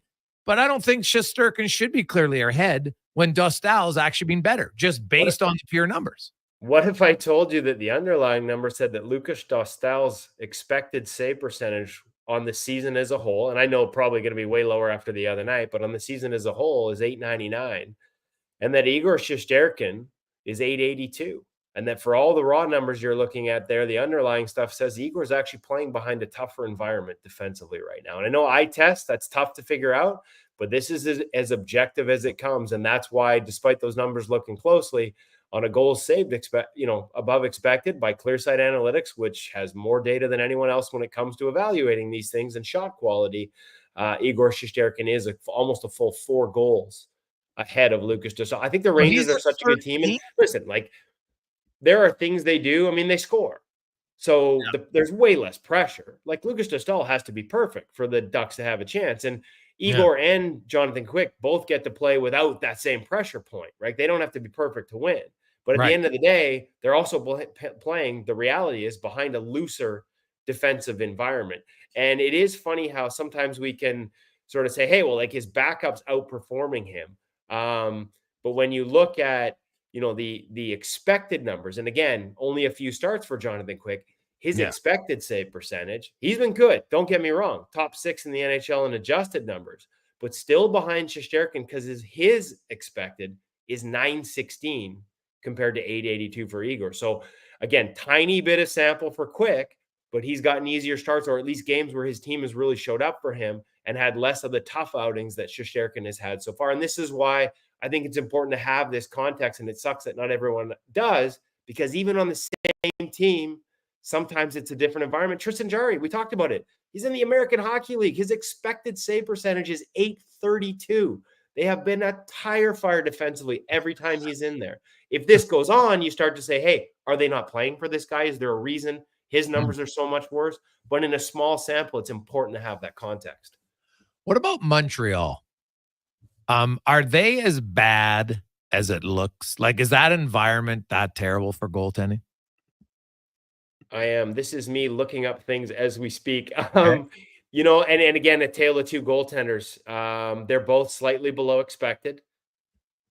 Bit of an easier environment for Montembeault. Caden Primo's expected. And again, this is part of being a backup. Like this is the reality, right? You're going to get the second and a back-to-backs and maybe some of the tougher starts, but his expected is .867 and Montembeault's is .893. So that's a pretty big difference behind the same team. Well, Montembeault's expected is .893 and his save percentage is .894. So he's basically being kind of, what you'd expect, right? Yeah, and he had the difference there, and let's be honest, again, tiny sample, but he was off to a heater of a start, right? So he built up a ton of, and now it's swung the other way in a pretty dramatic direction. So if you come out at expected, given that, I mean, let's be honest, there are people in the media after the start of the season were saying he might be Canada's goaltender, right? Well, they're not saying it now. It's the wild swings, right? And some of that's team and some of that's tough starts behind tough environments in certain games.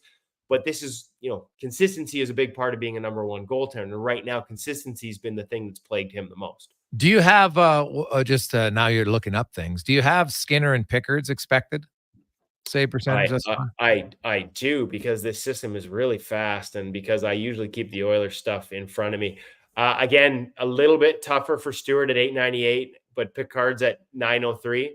Both of those guys, after a bit of we talked about this early in the season. Yeah. They weren't as tight, and that's to be expected. But that team has tightened things up significantly. Both of those expected save percentages are above the league average of .887. Like in Skinner's case, 10%, and in Pickard's case, 16% above the league average. So they're playing very well in front of those guys. And we know this is small. Like, you can have one game that skews everything. Totally, yeah. The Winnipeg game, they were awful. Exactly. And so, but as we start to get towards U.S. Thanksgiving, and I had a goalie, I remember, I think it was Mike McKenna always used to say this, and I know he's done some media since retiring. He used to talk about 20 games. Like, don't tell me about a goaltender's performance until we get 20 games in. And we're not there yet for any of the teams. We're certainly not there for even the workhorse goaltenders in the league. So everything we're talking about today is very much grain of salt, even at the top of the league.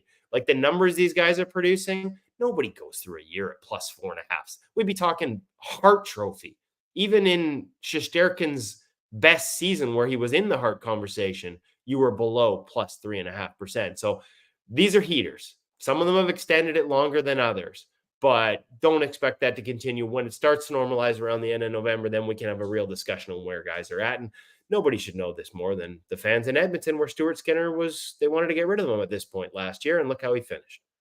Kevin, just if we can bring it back to Tristan Jarry there, the curiosity, where do you see his game? I know there were some things that he was working on this summer, which obviously every goalie and every player is doing, but is this a situation where maybe he needs to try and get maybe in another situation, or does he have, what are your thoughts on his game and what he has left? Because obviously, they got some goaltending, Joel Blomqvist and Alex there. I can't even say his last name, but Jelkovic. Yeah, they're doing well, and they're pushing, for the number one spot. So where do you see Jarry? How do you see this all playing out? Well, it's tough because of the way it's sort of gone for him. And just for the record, none of us can, so we all just call him Ned. It's when the environment is that tough, like .832 is insane, right? And the example, and I think I'm sorry I've given this one before, Jason, on your show, but nobody wanted Eric Comrie last year, right? Nobody, he went through waivers, no problem. His save percentage was down in the 860s, and it's like, well, he's not an NHL goaltender at 860. What did I keep telling you? His environment in Buffalo was an expected of .858. I'd never seen anything like it. Like, he just got every tough start where the team no-showed. Like, he didn't have a chance. And look what he's doing in Winnipeg. He's 3-0 right now with some pretty decent numbers, right? So 832 for Tristan Jarry is, I am not judging him on that. He has had a couple of tough starts, and the only reason he's under expected is he's made a couple of puck handling mistakes that have really affected his numbers relative to expected. So I actually watched some film and talked to some people around it. I don't think he's that far off. Now, the question is the reset in the American Hockey League going to be enough? And the big question is when he comes back up, like he just needs to build some momentum. He needs to get into a game where his defenders actually defend. Everybody loves to send the goaltender down to the American League to work on their game. Frankly, there's a couple of defensemen that on that team that are making a lot of money that could use Eric Carlson. Hello. You're a defenseman. I saw it here in Vancouver when they were in, and like some of the mistakes were just so egregious. So he needs to get a chance behind a team that's going to play well for him defensively, or even decently for him defensively. But to your point, like at some point, if it keeps happening, is that relationship just broken? Because we can see it where if a team doesn't trust a goaltender, you've probably played on teams where this happened. Once you lose that faith, or even like if you really like the guy and you try to do too much and you're chasing guys out of the lanes you're supposed to be in and you're giving up other seams because of it, and the goaltender's maybe stepping out and taking extra ice because he doesn't trust you to do your job because you're trying to do someone else's job, pretty quickly, nobody's doing their own job. And I'm not saying it's there in Pittsburgh. It's way too small a sample, tiny amount of games played. But with that number so bad, you wonder how quickly that snowball starts to build up steam. I always point to Steve Mason in Columbus. He got to Philadelphia and had a ton of success early on there. People sort of forget that, but he was really good early after being really bad in Columbus and having a deep conversation with him about his game shortly after. And he's like, I fixed all these things. This was all in place in Columbus. The problem is the relationship between me and the guys in front of me was broken. And so I didn't trust them. They didn't trust me, and none of us were doing our job. And I'm not saying they're there in Pittsburgh, but you can see signs of it. And it'll be very important to everybody just to trust each other and do their job when he gets back from the American Hockey League and give him a chance to build some positive momentum. Kev, as always, great stuff, buddy. We love it. Appreciate it. We will chat with you next Monday. Have a great day. Enjoy the game tonight, guys. Thanks for having me. I really enjoyed it. Betcha. There's Kevin Woodley from In Goal Magazine and NHL.com. Always great stuff from Mr. Woodley. 546. Lots of good texts coming in. 833-401-1440 in our UL inbox. We'll get to those and more on the Gregor Show, presented by PlayAlberta.ca. It is game day. Remember, a little early puck drop. Two things.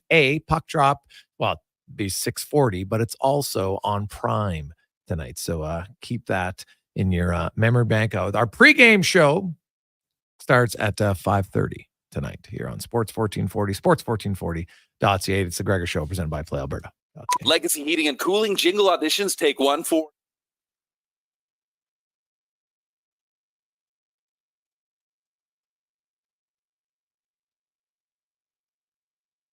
Side we put him on. I think he's more natural and more comfortable on the left side, but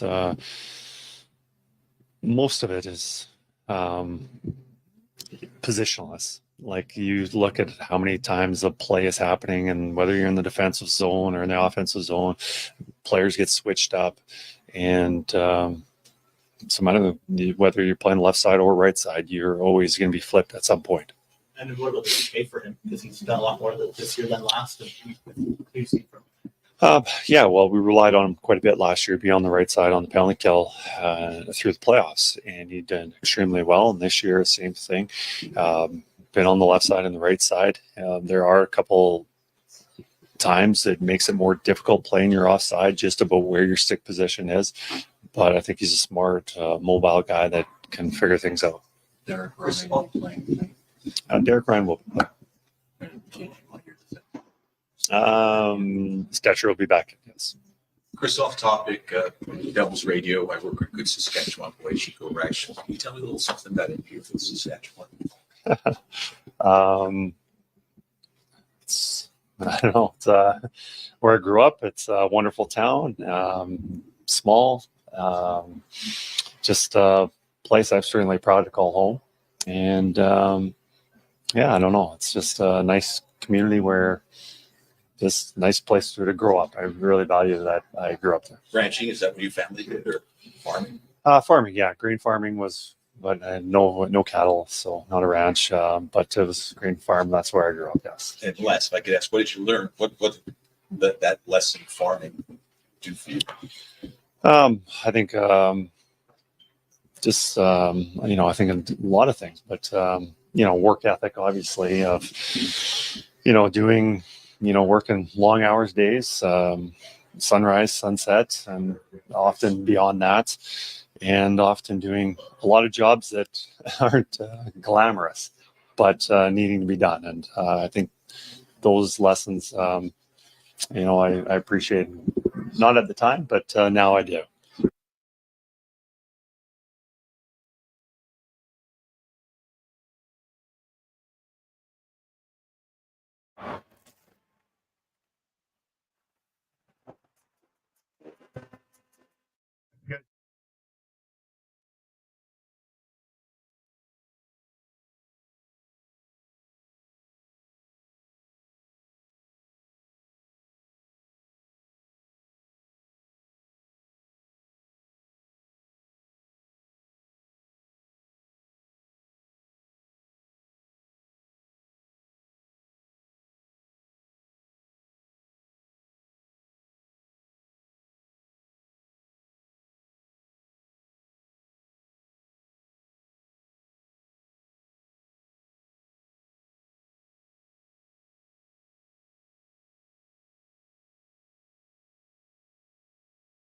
The Agate Foundation, every donation will be matched up to $350,000, doubling your impact. Be part of the fight to eliminate advanced prostate cancer. Visit keepitinalberta.ca to donate today. Employee pricing is on now at GMC. Get up to $10,104 off select 2024 Sierra 2500 AT4 models. Make loading easier than ever with the world's first 6-function multi-pro tailgate. Make hauling easier than ever with up to 14 available camera views, including transparent trailer view. And make finding tunes easier than ever with a class-leading 13.4-inch diagonal center touchscreen. Yeah, let's get to work. Ask your GMC dealer for details.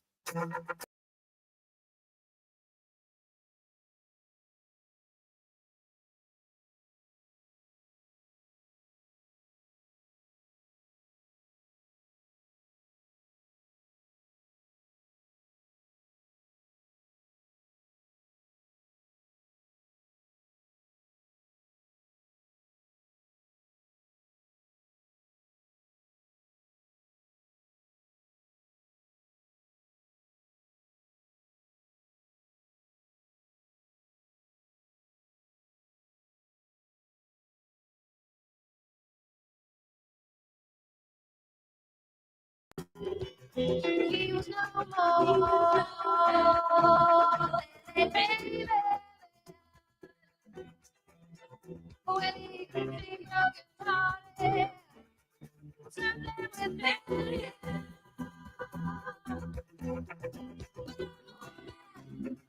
352, Jason Gregor, Sean Brown, Declan Kruger with you on Sports 1440, Orders Nation, YouTube, and Facebook. Let's get to the 2-minute warning brought to you by Legacy Heating and Cooling. It's going to get chilly. I don't like spreading bad news. We just have to talk about it. But so you know what? No payments, no interest for 1 full year on your furnace, because the last thing you want is to be cold in your home. Legacy Heating. .ca. The 2-minute warning with Cam Tate, longtime journalist in town. Cam, born with cerebral palsy, is in a wheelchair. Great reporter who's always wanted to be on radio, but due to the disability, just never happened until now. The wonders of technology has Cam's words coming to life in the 2-minute warning. I respectfully, not disrespectfully, you understand, submit to you an alteration. There's your word of the day. Alteration to Emma comments last week when I suggested the Elks bring in Rick Campbell as general manager, not coach and GM. No, because in this day and age, someone charged to be coach and general manager, it doesn't work too well. It's a big of job to do both. So if I may, I want to suggest Chris Morris, the brand new Edmonton Elks president and CEO, to make a suggestion of his own, this time to the new Elks GM, and that would be hire Campbell as coach. Think about it. The Saskatchewan Roughriders ended Campbell's season by beating the Lions in the Western semifinal. In the Saskatchewan capital, the city where Campbell's father, a guy named Hugh, started his Canadian football career as a player, coach, and football executive, general manager, and president. here in Edmonton when Huey Gluey retired as the president guy in 2006 after 26 years of being with the Elks. They weren't the Elks back then. Of course, let's bring Rick back into the fray here. He's without a contract now over there in Vancouver. Filler boots Christmas. It came early for Campbell in 2002, signed a contract extension as coach and co-GM end of the season of 2024. As in now, right now, Chris Morris spoke about culture, family. Now, I don't think the football does not fall too far from the uprights in the Campbell family. Rick, he brings it. He also has that dry sense of humor, but let's not worry about that. Let's think of the past performance of the Elks. Now let's consider the patience level of the Edmonton Elks fan base. Has to be running thin, wafer thin, and there's a danger of trying to do too much too fast, sure. But when someone with the skill and understands the culture and understands the history might become available as coach, it might be a thought. Granted, the new GM, he would hire the coach. That's why former Edmonton GM Ed Hervey must be a strong consideration for GM. Your organ donor card, please consider signing it. 2-minute warning. Tater, Gregor Show, Sports 1440. Rick Campbell. I didn't know his contract was done. That's an interesting name to consider. I thought he had another year on his deal, but I'd have to double check on that. That if he doesn't, then that's a name that would make sense. Of course, him and Ed Hervey, there's some connection there, no question. Campbell's highly respected as a head coach, good communicator. Knows, he was a position coach in so many different positions. He understands kind of all the nuances of it. So it will be fascinating once the GM is signed, because having spoke to other guys, when they go into that meeting, I think they will outline to Chris Morris, okay, I'm going to be the GM. Here's who I want as my coach. I don't think there'll be a long process afterward. I think the guys who are GM candidates, they go into that meeting with Chris Morris outlining who they want as a coach and who potentially they would have as coordinators even. I think they go in that far. I think you have to.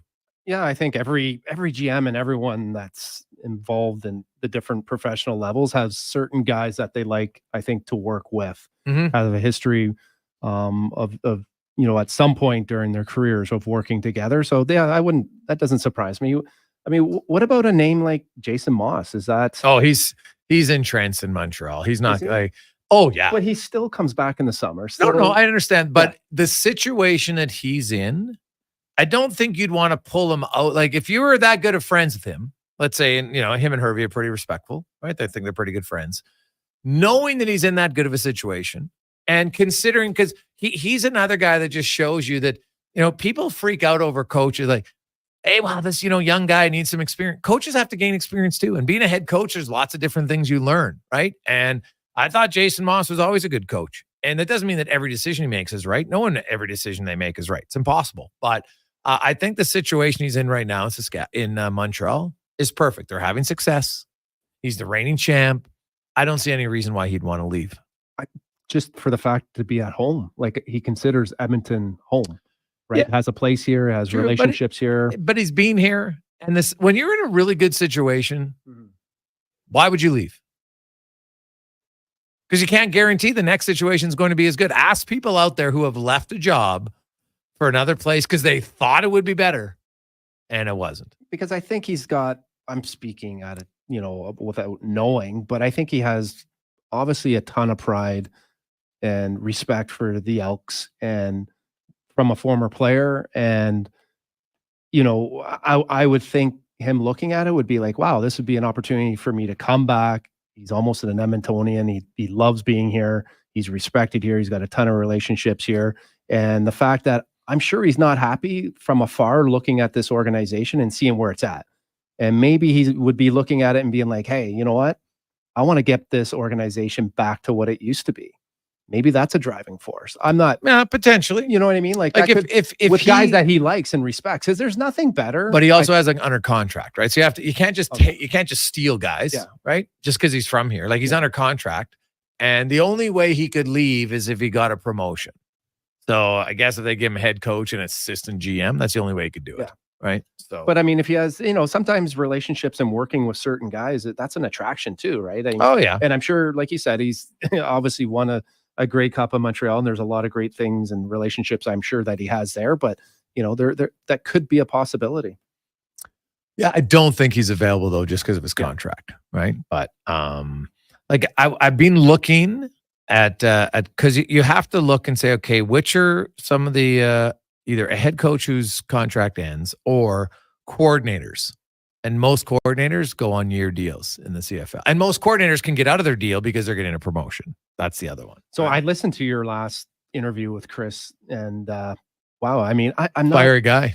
He is. He's a passionate guy, and I admit I'm not a huge CFL fan, not a huge Elks fan, but with his passion and his direction, I found myself being like, wow, I feel like I got to get out there and watch it, keep an eye on what's going on. It's almost like the Riverhawks. Yeah. Right. I mean, I wasn't a huge Riverhawk fan, but you know, as they started winning, as it started getting out there on social media, right, I was like, well, you know, maybe we need to go down to the ballpark and see what's going on here. He kind of had that infectious, you know, that it about him where, you know, I liked his, you know, I liked the way he came across. I liked, you know, what he was building and how he looked at building this organization, and what, you know, the fact that, you know, this was a great organization when he won and he was in it, and he has an idea of, you know, what this organization needs to be and where it needs to get to.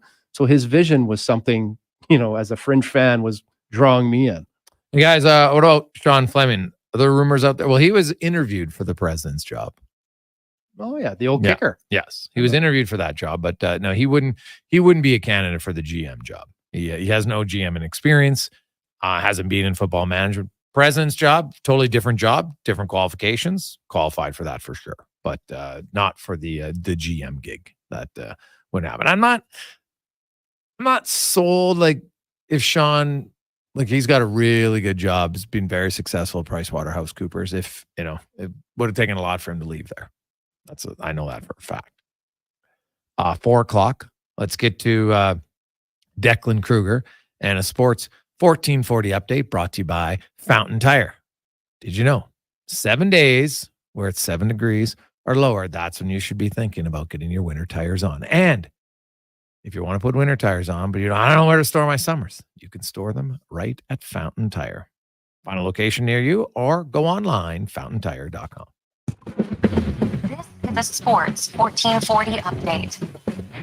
And for your Sports 1440 update, the Edmonton Oilers in action, second game of a back-to-back. They'll play host to the New Jersey Devils tonight here in Edmonton with a 6:30 puck drop. Only other game in the NHL will see the LA Kings in Nashville taking on the Predators. And in the NBA schedule today, it all gets going with 15 games at 5 p.m. Milwaukee in Cleveland. The Toronto Raptors in action out in Denver with an 8 p.m. tip-off. News around the sporting world, Blues defenseman Philip Broberg is out 4 to 6 weeks with a leg injury, and Tyler Johnson has signed a 1-year, $775,000 deal with the Boston Bruins. NFL news is the New Orleans Saints have fired head coach Dennis Allen after losing their 7th straight game on Sunday, while the Las Vegas Raiders fired offensive coordinator Luke Getsy after falling to 2-7 on the season as well. Dallas Cowboys quarterback Dak Prescott is expected to miss several weeks with a hamstring injury, and in the NBA world, San Antonio Spurs coach Greg Popovich, suffered a health issue before Saturday's game, and assistant Mitch Johnson is expected to be the interim head coach for an indefinite period of time. I'm Declan Kruger, and this has been a Sports 1440 update. Sports 1440, Stingray Radio Station. CKJR broadcasts from West Edmonton Mall and Wetaskiwin. Download the free Stingray music app and listen wherever you go. The Canada-wide clearance is on at GMC. Get a $7,500 cash credit on 2024 Sierra 1500 Crew Cab elevation models. With Sierra's 13.4-inch diagonal premium GMC infotainment system with Google built-in compatibility, available off-road package with hill descent control, plus an available 3-liter Duramax diesel engine, you can take the road less traveled and try new things like fishing or whitewater rafting. I should have gone fishing. Ask your GMC dealer for details. Often when I meet people at a party or I'm hanging out at my favorite restaurants, I'll introduce myself and they'll say, "Oh, you're Grant Fedoruk from Leading Edge Physio. What can I do about this sore knee? It's been bugging me for months." First, I was thinking, when I'm out like this, I should just tweet my location so people know where to come for a consultation. But then I thought, I'm spending all this money on advertising Leading Edge. Maybe you could come by one of our clinics. That's where we have the technology and really smart physiotherapists who can give you all the advice and treatment you need. Have your people call my people, leadingedgephysio.com. Hockey is back, and Play Alberta, Alberta's #1 sportsbook and official partner of the Edmonton Oilers, has you covered with bigger offers, boosted odds, live betting, player props, and more. New to Play Alberta? New players now receive $200 in free bets just for signing up. You already play? Get a $10 free bet for every $100 you bet. Every week, all season long. Visit playalberta.ca and make your picks today. Bonus terms and conditions apply.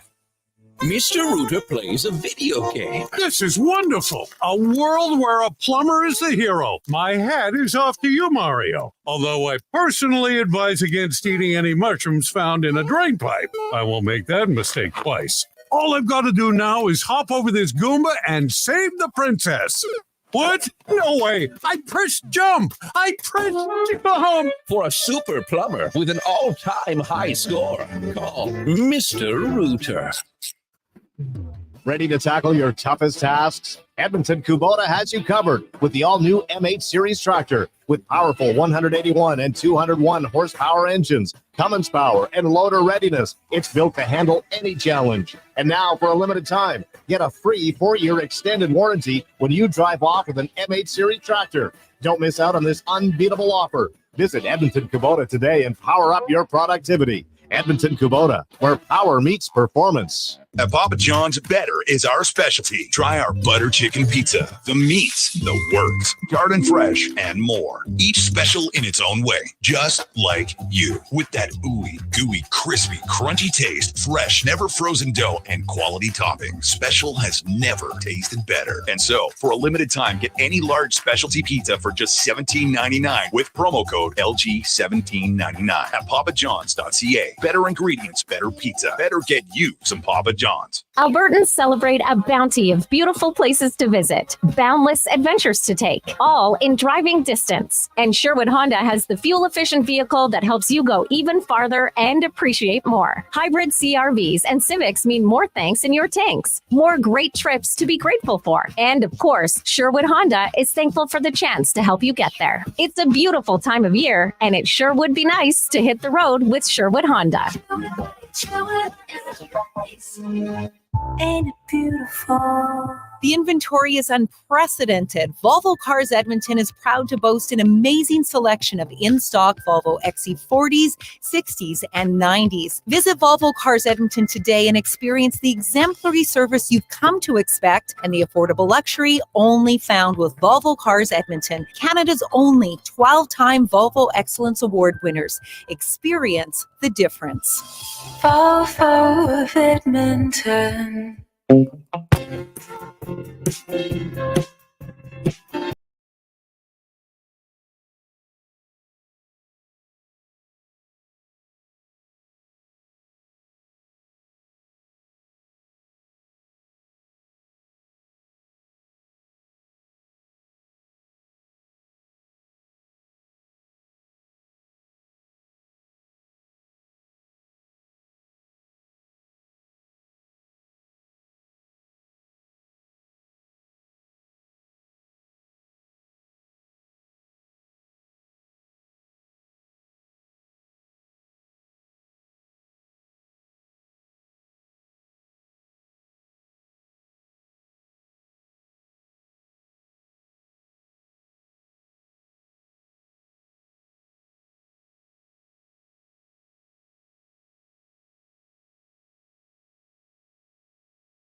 Just after 4 o'clock, it is game day on Sports 1440, sports1440.ca, Orders Nation, YouTube, and Facebook. How you doing? How was your weekend? Oh, hopefully, maybe you had a Halloween party or two to go to. Relax. You watch some hockey, some CFL playoffs. You watch the NFL. NBA is starting up. Well, man, your kids probably kept you busy. So super fun. Although it was the Tyrion weekend for the EFHL. So they maybe had some exhibition games. Who knows? Either way, hope you had some new time. Maybe you did some yard work before the snow, trimming of the shrubs and everything like that. The stuff that everybody loves. Now, some people like it more. I'll say this. I think almost like that part more than actually planting everything. Like the planting's always great, but it's not like, I don't know, it's kind of a pain. Really? I'm not a big tree. Like I'll plant the garden. Yeah. because I know I'm Who going to get maintains food. it? Oh, well, we just have a small garden in town, man. We have those little boxes. It's on the back porch. Like, my wife goes out there and waters. Like, honestly, it's not like it's literally like, because there's no Foundation? weeds. Yeah. So it's literally just you got to water it. That's the Game. game. Yeah. I enjoy I don't know what I'm a putterer, so I love anything to do with being outside, and whether it's doing our garden, cutting the grass, trimming trees. No, I like cutting the grass. I have no problem with the grass. That's for sure. Yeah. Yeah. Weed whacking. I know good weed whacking's good. I hate picking up leaves. That is the biggest pain in the butt. Well, it's like, where do you put them? There's so many of them. That's There's nothing. I just that. Well, yeah. Well, I guess so you got a lot at the like we had a sweeper that we'd put behind the lawnmower because we had like 3 acres. Got to get of out lawn. there. Yeah. So you're not and still I had to rake some by hand as a kid. Like, yeah. Like I remember, I don't even know how old we were. My dad got that the thing that would pick up most of the leaves, not all of them, but I was like, this is unbelievable. It was one of the highlights. I think it was like 13 or 14. But at I was what like, point this can't you is just amazing. mulch it up though? Because it's good for the grass, right? Yeah, you could mulch it a little bit, Like, but why do you have to get them up? we don't have to get all of them. But if you, Is it what just the happened is look? you can get a lot of snow mold, right? Because then it's just that's what happens. And it depends like when the snow comes. There's somebody out there will know way more than me about it, but that's normally the reasoning why. Yeah. And it just leaves you. It makes it harder sometimes for your lawn to get going in the spring. I'm not my lawn. The nicer your lawn is, the more you got to cut it. Our lawn is nice from afar, but I don't get too caught up on that. No, that's fair. Dude, that's why I Just get more work. That's why I get the turf in the front yard, buddy. It's That is unbelievable. brilliant. I did notice that. I love the front yard. But then it's just it's so green. It looks it looks amazing. But it's fake. No. It's so green. It's I don't like, care. okay. Well, do you think I lie about that it's fake?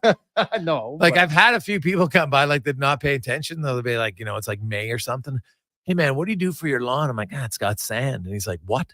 I'm like, yeah, sand and rubber. Yeah. And You're like kidding thinking me. no. That's And then finally I'm like, sir, it's not real. I was gonna. It's so obvious. Yeah. But it's the best when you say sand, like they're what? Yeah. Yeah. So, because if they're walking up the path and they just kind of see it, and I just happen to be out there in the shrubs or something, like, hey man, what are you doing to your lawn? But what's the maintenance on that? What's the long term? Because the cold weather cannot be great for anything. Oh, buddy. Right? So honestly, I have I sweep it. Well, Elliot comes and sweeps at the start of every year. Sweep it for just because you sweep it so then it stands up a little bit better. And then I sweep it. Really, the only maintenance is along the edge because that's where the weeds will grow, right? Because weeds will grow anywhere, so you got to keep it. So I'll go out there and I'm probably got to do a good weeding on the edges once. But if you let it go, it's brutal. But I'm on it, so that's you just got to do the weeding edges, and that's it. But for the lawn itself, man, like nothing. Like I go out there but I do give it a good sweeping once a year, like with the broom. I'm out there, just get a good sweeping, clean it up. Yeah. So why though? Why don't you want the natural grass? Well, because my house is where my house is, the grass would be south facing, be an absolute gong show. It'd look like crap, and it's way too much work. And so now I'm saving water. I'm a big believer. No, it's true, right? Like your front yard, everybody takes so much pride in it. I'm like, but you're watering. I'm like, it's kind of a waste of water. So I put it down and when you built, because we built it from the start, so it wasn't that much more expensive at all to do it, and so it's way less work. Like, dude, I'm doing no lawn maintenance in my front yard. Yeah. And once my son is old enough, I'll be putting turf in the backyard. Really? So, but that's what I'm saying. I like that. I like the fact that I have to be around the house, and I like that's the kind of stuff I do like to do. Well, I had probably because I had 4 acres of lawn as a kid. I'm like, no, I'm out. No, it's never my thing. Never my thing. So to each their own. Gregor, you're bang on. Leftover leaves create snow mold as well as holding in diseases, creates additional cover of the lawn and inhibits regenerating properly come springtime. From Delta Valley Jeff so that's Delta Valley Landscaping. So Jeff knows. Yeah, that's good. Nice. Well, there you go. I didn't have bad grass. Yeah, inhibits regenerating properly. That would have been the proper term, Brownie. So there you go. Thanks for that, Jeff. I like it. See, we got to know stuff on the show. And then if we don't, our listeners tell us exactly. So that's perfect. What we do know is that the Oilers have won 2 in a row. And we're going to get to the oil report brought to you by Volvo Cars Edmonton. They are Canada's #1 Volvo dealership, 13-time Excellence Award winner in sales and service. If you're looking for a great vehicle, VolvoCarsEdmonton.com. Get the XC90 plug-in hybrid. It is awesome. We'll hear from Chris Knobloch. We are going to hear from Connor McDavid a little bit later on. But just first, here is Chris Knobloch after Connor McDavid skated today. The coach gives you an update on McDavid and a return. I don't. We talked.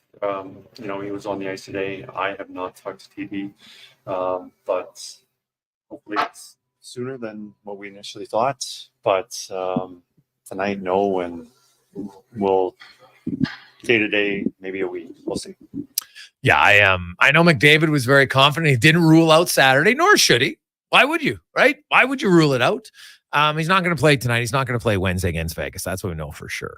I guess they'll have a conversation about Saturday, but keep in mind, if he doesn't play Saturday, he gets an extra few days. It's basically 72 hours, right, until they play Tuesday night. And in the big picture, I could see why. Now, obviously, if they look and he's 100%, then I guess they could have him play on Saturday, which would be even, that would be what, 11 days?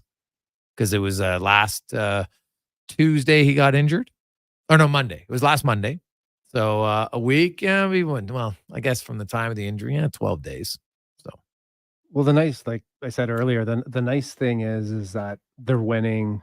Lots of guys are contributing. They're having a ton of, they're having success, right? So it takes the urgency off, because if they weren't, right, everyone would be a little bit more of a panic move. And this is nice. The last thing that I think we want to do, or anyone wants to do, is rush this guy back and put him in a situation where potentially it could get worse. And I think the one thing too with highly motivated athletes and Connor McDavid is sometimes I imagine these trainers, they got a tough call to make, right? Because they got to protect him from him. Yes, right. 100%. Because that he wants to play. He wants to play no matter what, and that so that's. TD's got to, he's gonna, hold, his health is kind of in his hands a little bit, right? And which wouldn't be easy or settling to be the guy that's going to have to make that decision, because I think you're going to listen to TD probably a little bit more maybe than McDavid, knowing that McDavid's going to just want to get on the ice and play. Yeah, 100%. Knobloch then was asked about, is there anything he's seen different from his team offensively here? Because obviously they'd only averaged 2 goals per game in their first 10 games, and now we're up to having 9 in the last 2. I've seen Leon really step up. He's played extremely well in the 2 games. He's been our best player. Offensively, I thought we were pretty good all around. I think all 4 lines were contributing in the Nashville game, in the Calgary game. I think we could have seen some more from other lines, but I think our game needs to simplify and get more shots in the net and the traffic, and protect the puck in the offensive zone a little more, rather than just being a one and done, where you look for that strike that passes the slot and it's not there, it gets picked off, now you have to defend.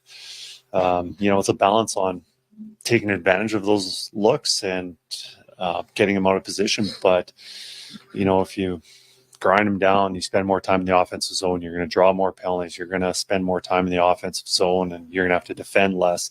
It's just better for our game in the long run. 100%, right? Like, if they're not drawing a ton of penalties because they're not having a ton of offensive zone time. They're not having a ton of defensive zone time either. It's kind of a little bit of a yo-yo. Yeah, it's, what you watch in, from a coach's point of view in different situations, they are a good team right off the rush. And you do watch, to see, the zone time and the ability to protect pucks, because that's really what the really good teams do, right? Yes. They're just so good at protecting the puck, making those, 3-foot, 4 passes, and they have good support. And they do have, they do have moments where they do look good and they do protect the puck. And I think, they're, with every game, they're always building towards something. And there's I think the biggest thing is the consistency in how they play, shift after shift. The other thing that I noticed too is, maybe just the line that comes back after, who's the line that gets them back on track? Right. You give up a power play goal, or because there's always, it's impossible to play a perfect game, and there's always going to be opportunities for other teams where they have a push or they're getting some pressure, right? What I've been looking for is who's the line, who's the group, what's that next line, and who is it that's going to be able to get some of that momentum back, and there was a couple times in the game where I felt like they had given up a goal, and it was, Calgary, had a little bit of momentum. They had a little bit of a push, and then it was like, okay, well, what line and who's going to go out there and play responsible, get pucks in, and just as you said, and the coach said there, and play below the goal line and kind of muck it up, and try and get that momentum back, because the last thing you want to do is give up something and then allow an opponent to get offensive zone time to continue to build. Right. So, but if I've started to watch a lot of hockey, and you watch Boston and you watch a lot of different teams, and it's everyone's working towards someone. No one has and there's always different scenarios and situations that each team is having to deal with, and it's kind of neat for me to watch. What I really like watching is when you look at Boston, you look at the coach chewing out Marchand, right? He struggled, made a play. He benched Pasternak for a whole period. His last game, he benched him for the third period. Before that, it was Marchand for, mismanaging the puck coming out of his zone. Those are the details. That's what we're talking about.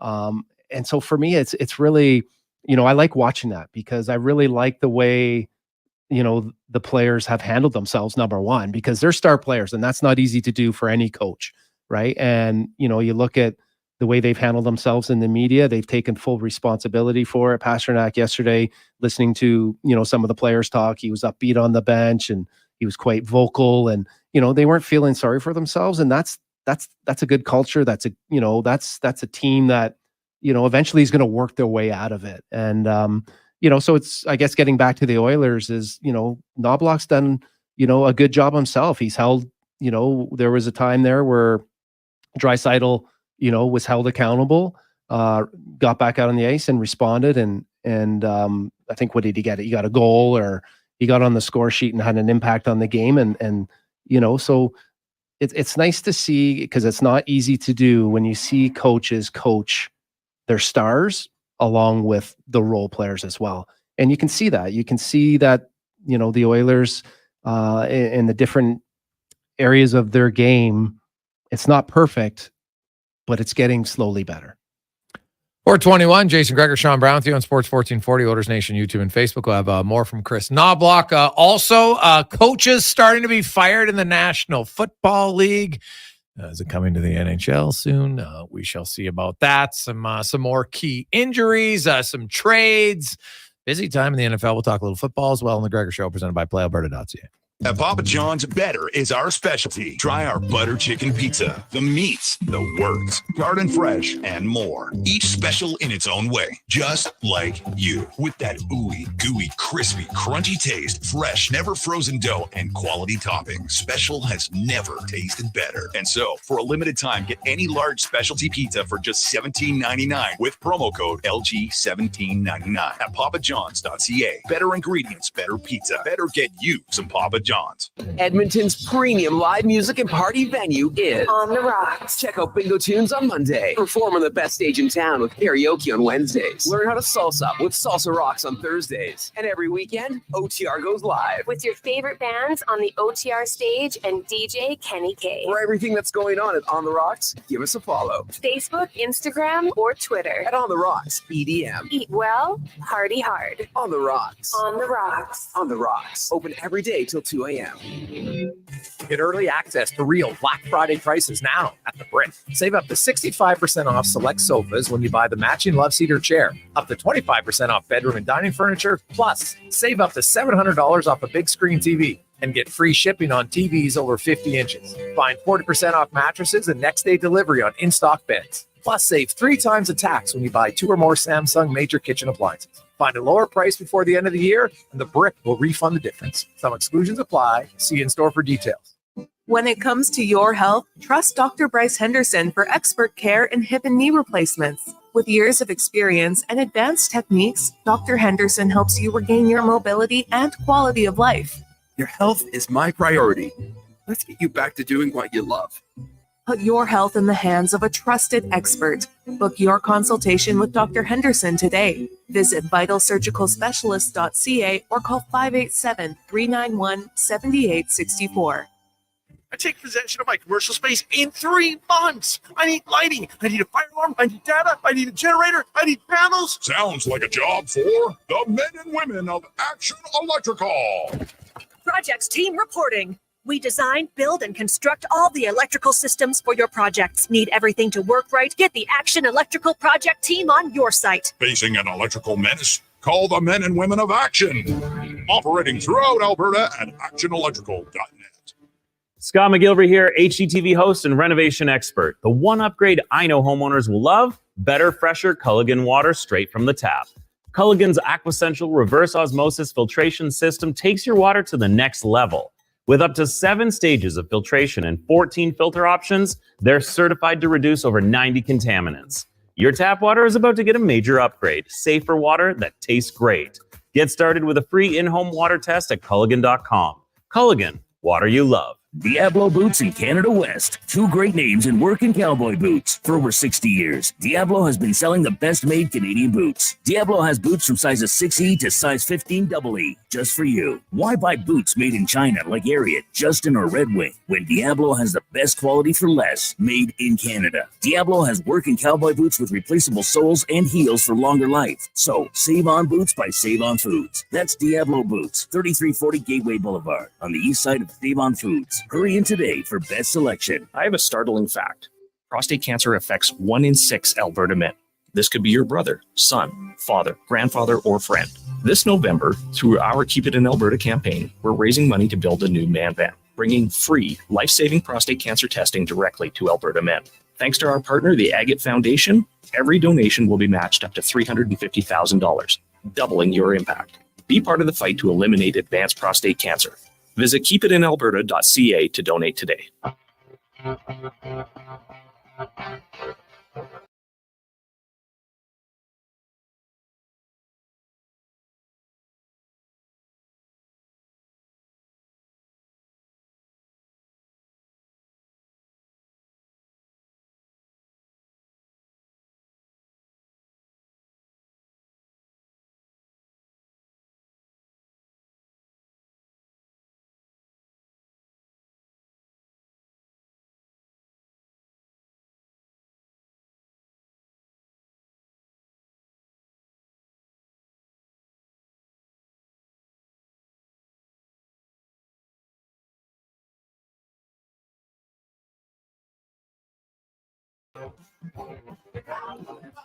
.426. Jason Gregor, Sean Brown, Declan Cougar with you on Sports 1440, Oilers Nation, YouTube and Facebook. Oilers Devils tonight. Reminder, a little bit early start, about 6:40 puck drop, and the game is on Amazon Prime, not on Sportsnet. In case you get home, you probably got your routine, you're all ready to go, you're set, and all of a sudden can't watch it. So now we've had some people suggest that you can sign up for the 30-day free trial.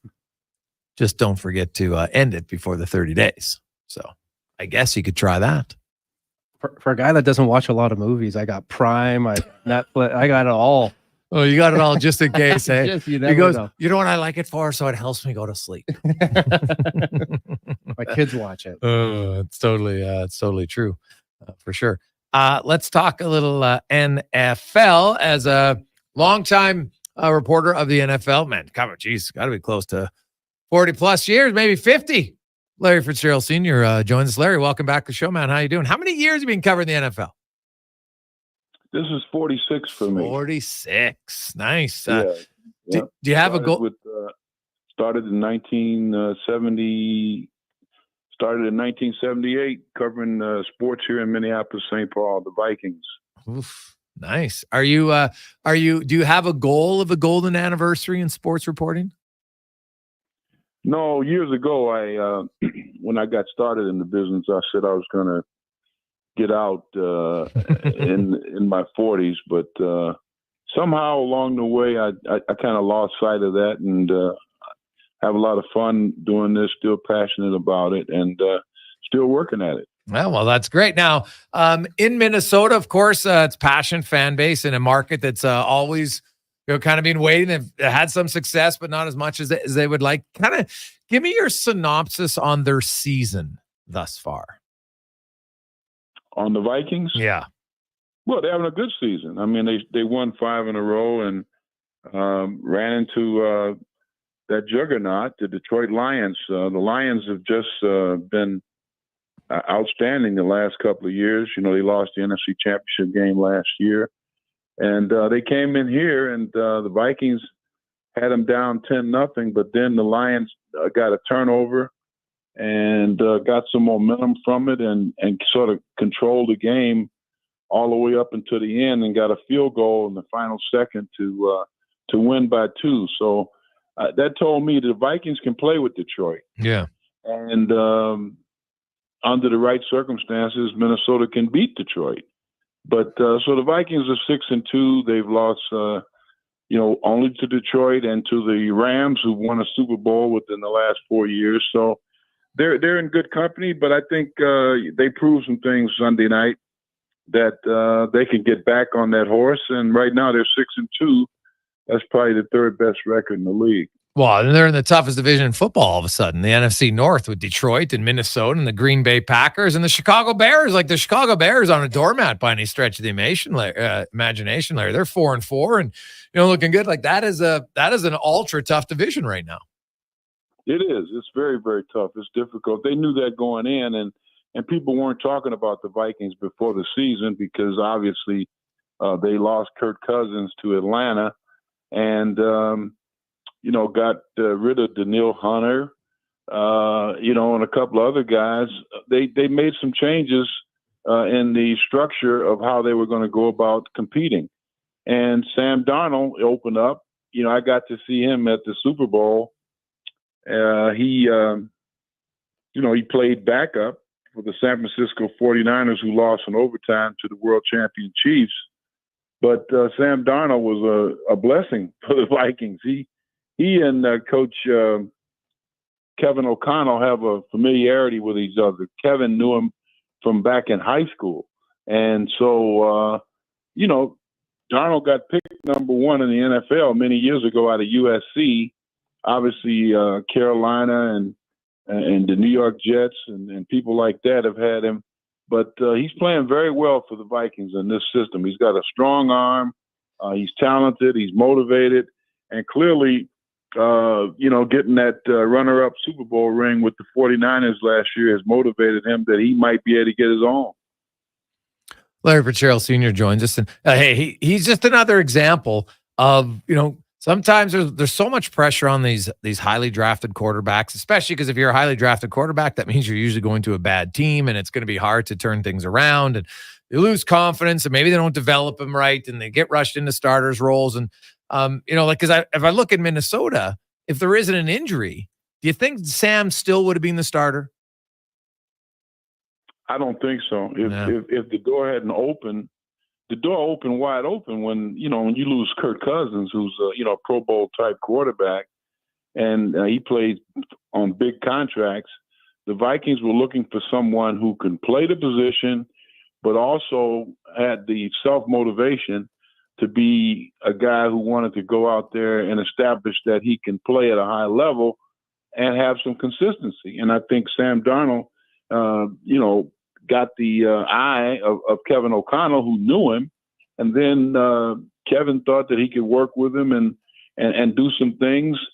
And they've worked. He's having a fabulous season. He threw 3 touchdowns last night. He had a couple of turnovers, but he's done his job. He's very efficient, 28 of 34, and he gets the ball to Justin Jefferson. And if you can get the ball to Justin Jefferson and Jordan Addison in this offense, and they just got T.J. Hawkinson back, a Pro Bowl tight end, you can do some big things, and I think the Vikings have proven that. Let's look around the the NFL, obviously Dak Prescott now is out for 6 weeks, and Dallas is, they call it America's team for a long time, but they haven't really been that.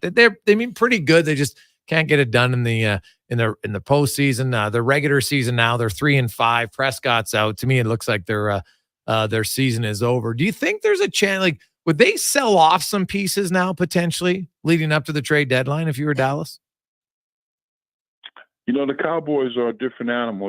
We've known them affectionately as America's team, and I've been covering this league a long time. I can remember when they were winning 3 out of 4 Super Bowls and dominating, with Emmitt Smith and Troy Aikman and that type of thing. But it's been a long time. They've had some good teams last year, 12-5. Year before that, 12-5. They're a good team now, but they're just not good enough. They can't sustain losing top players, and they've lost some players on this team this year with injuries, and the salary cap puts you in a position where you throw $60 million at your quarterback, in this case, Dak Prescott, and then when you have an injury at this position or that position, wide receiver, running back, you got to come up with some pieces and finances to be able to sustain and plug those holes, and they haven't been able to do it. They're in a rough division as well. Philadelphia is knocking at the door. The New York Giants, they're there, and all of a sudden Washington with Jaden Daniels, man, this rookie's come in and they're playing very, very well. They've got 7 wins already, so it's a challenge to keep your head above water in the National Football League. Oh, it is, and the trade deadline, the NFL, you look at the NHL, the NBA, the NFL trade deadline is normally not super busy, which is a little surprising just because of, the guaranteed contracts or lack thereof, although it's gotten a lot better. Are you surprised that, each year there isn't more moves in the NFL? Because there is a pretty distinct difference between who can make it and who can't at this juncture of a season. Well, everybody's built different. Every organization has a plan, and everybody tries to work that plan as it goes along. Injuries can knock you off your plan, and only the truly dedicated ownership groups in the National Football League, and I would say it's only about 5 or 6 of those that truly year in and year out go after trying to win, year in and year out. And so when the trade deadline comes along, it's what do you have and what is it going to cost to get it? And in that situation, the teams that believe that they're close, they're 1 or 2 players away, and if they can plug this, they go out there and they take advantage of it. But it's coming up here, tomorrow. And so we'll see. Something's going to go down because there's some teams out there that are big-time sellers. Larry, what the Chiefs are obviously the team to beat. As an organization, they seem to just bring back players like Hunt, Smith, Schuster. What is it about this organization? Is it the culture? Is it the coaching? But what is it that you think that you're seeing why guys or as an organization, they're just having a ton of success? Well, first of all, they've got the foundation. The foundation starts with your head coach. And your head coach, in this case, is Andy Reid. I mean, Andy Reid is won everywhere. When he was at Philadelphia, he was knocking on the door with Donovan McNabb to the Super Bowl. And when he got the job in Kansas City, he went in there and, he just picked it up and brought in his system and brought in the coaches and motivated the players to work with him in his system. And they were fortunate enough to draft Patrick Mahomes. And Patrick Mahomes is one of those, he's one of those special players. You don't come into the league like he has in his first 100 games and win like 78, 79 of your first 100 starts. That's what he's done. And of course, they've been to so many Super Bowls and here he is knocking at the door again to win 13 straight games at this level in the National Football League and to have had several injuries to different pieces of the team as they move along and they just keep moving. They've always had a foundation that starts with Andy Reid on offense, but they're more than just an offensive football team. They're They're a solid football team on special teams, good, strong kicking game, and they can play defense lights out with anybody in the NFL. Well, yeah, that's what's interesting. I know people, the Chiefs aren't that good because Mahomes isn't, but Mahomes doesn't have to dominate. All I know is when it's crunch time, he never seems to make a mistake. Right? Like that's what's so amazing about it. It's all these other guys will, he'll throw an interception sometimes early in the game, but it just seems at crunch time, that guy is unflappable. And I like the creativity of their offense because if you look at his weapons and you compare it to some of the other teams, they probably shouldn't even be winning some of the games they are because offensively, they just don't have a lot of weapons this year due to injuries. Well, their system is so successful because they believe in establishing the running game. And you just touched on it. Pacheco, their top running back, he's out. Then they pick up Hunt. They put him in there, and then they work with the guys that were backups and that type of thing, and they just keep moving along because they've got a great leader in terms of his superstar status and Patrick Mahomes. Now, he's not throwing 50 touchdown passes this year, but he can move the chains, and if he gets the ball in position inside the 20-yard line, they're dangerous, and they've proven that they can do that against just about anybody they've played, and I just enjoy watching them, the way they maneuvered and beat San Francisco to win back-to-back Super Bowls was just phenomenal for me to watch. And watching them this year, it's a different ball game, but they're the best team in football until proven. Yeah, different. I would totally agree with you.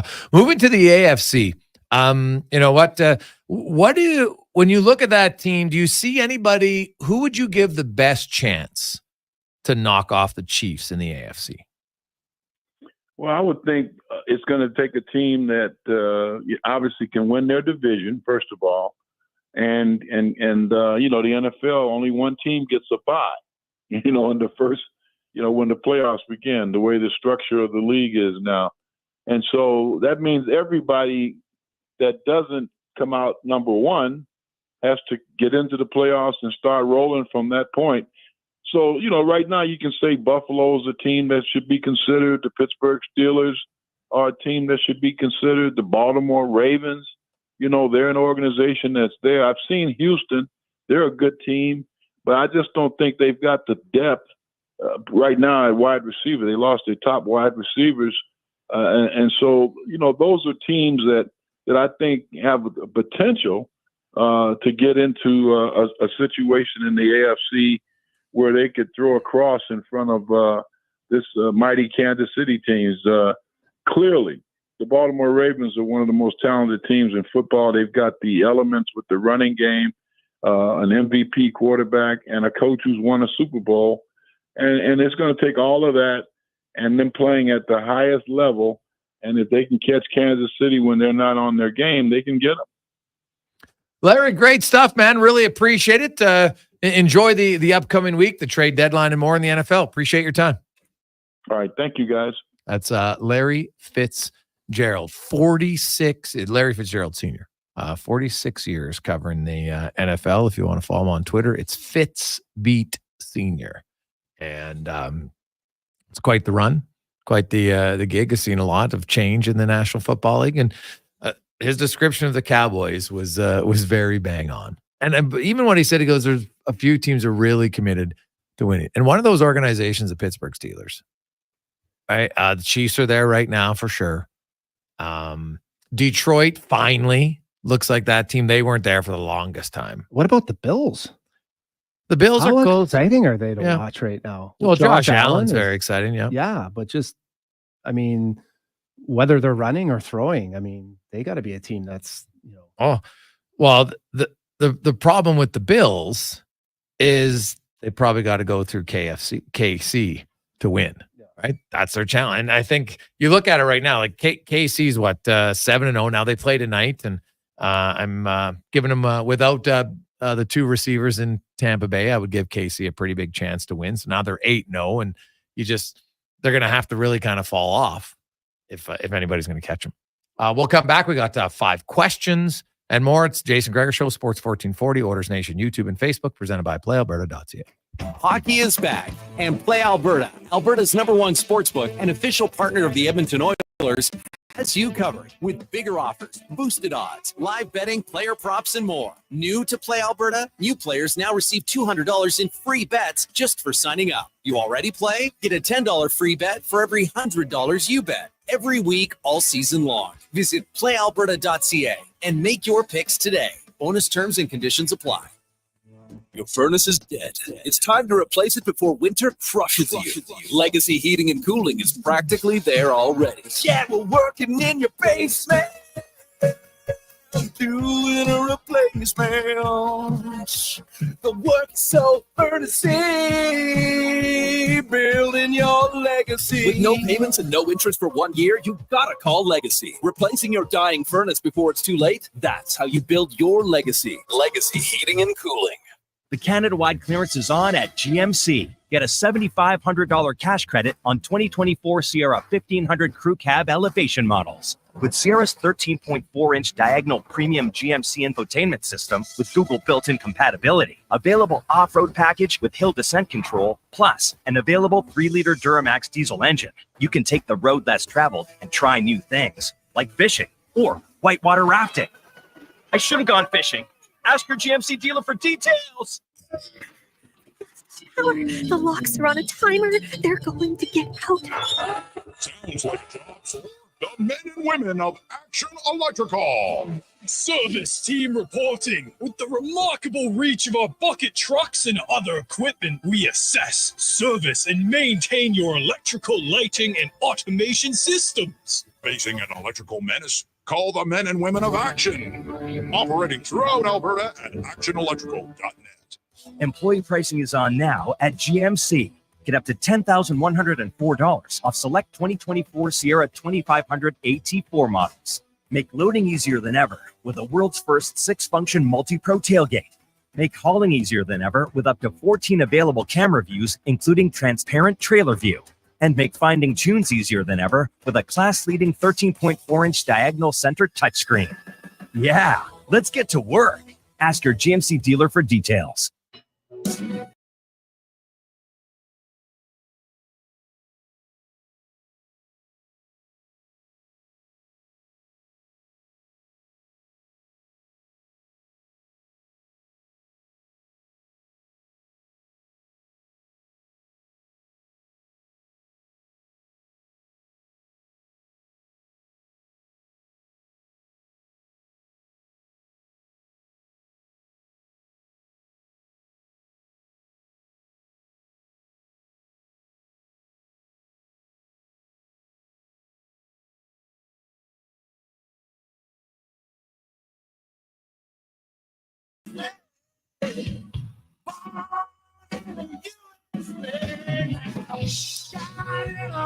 .446. I got a question. I don't know the answer, so some of you might know the answer. A lot of people wonder, hey guys, if I get home later, am I able to start the game from the start like I would if I PVR'd? How does that work? It's a good question. Now, I'm trying to think. So they have this every Monday.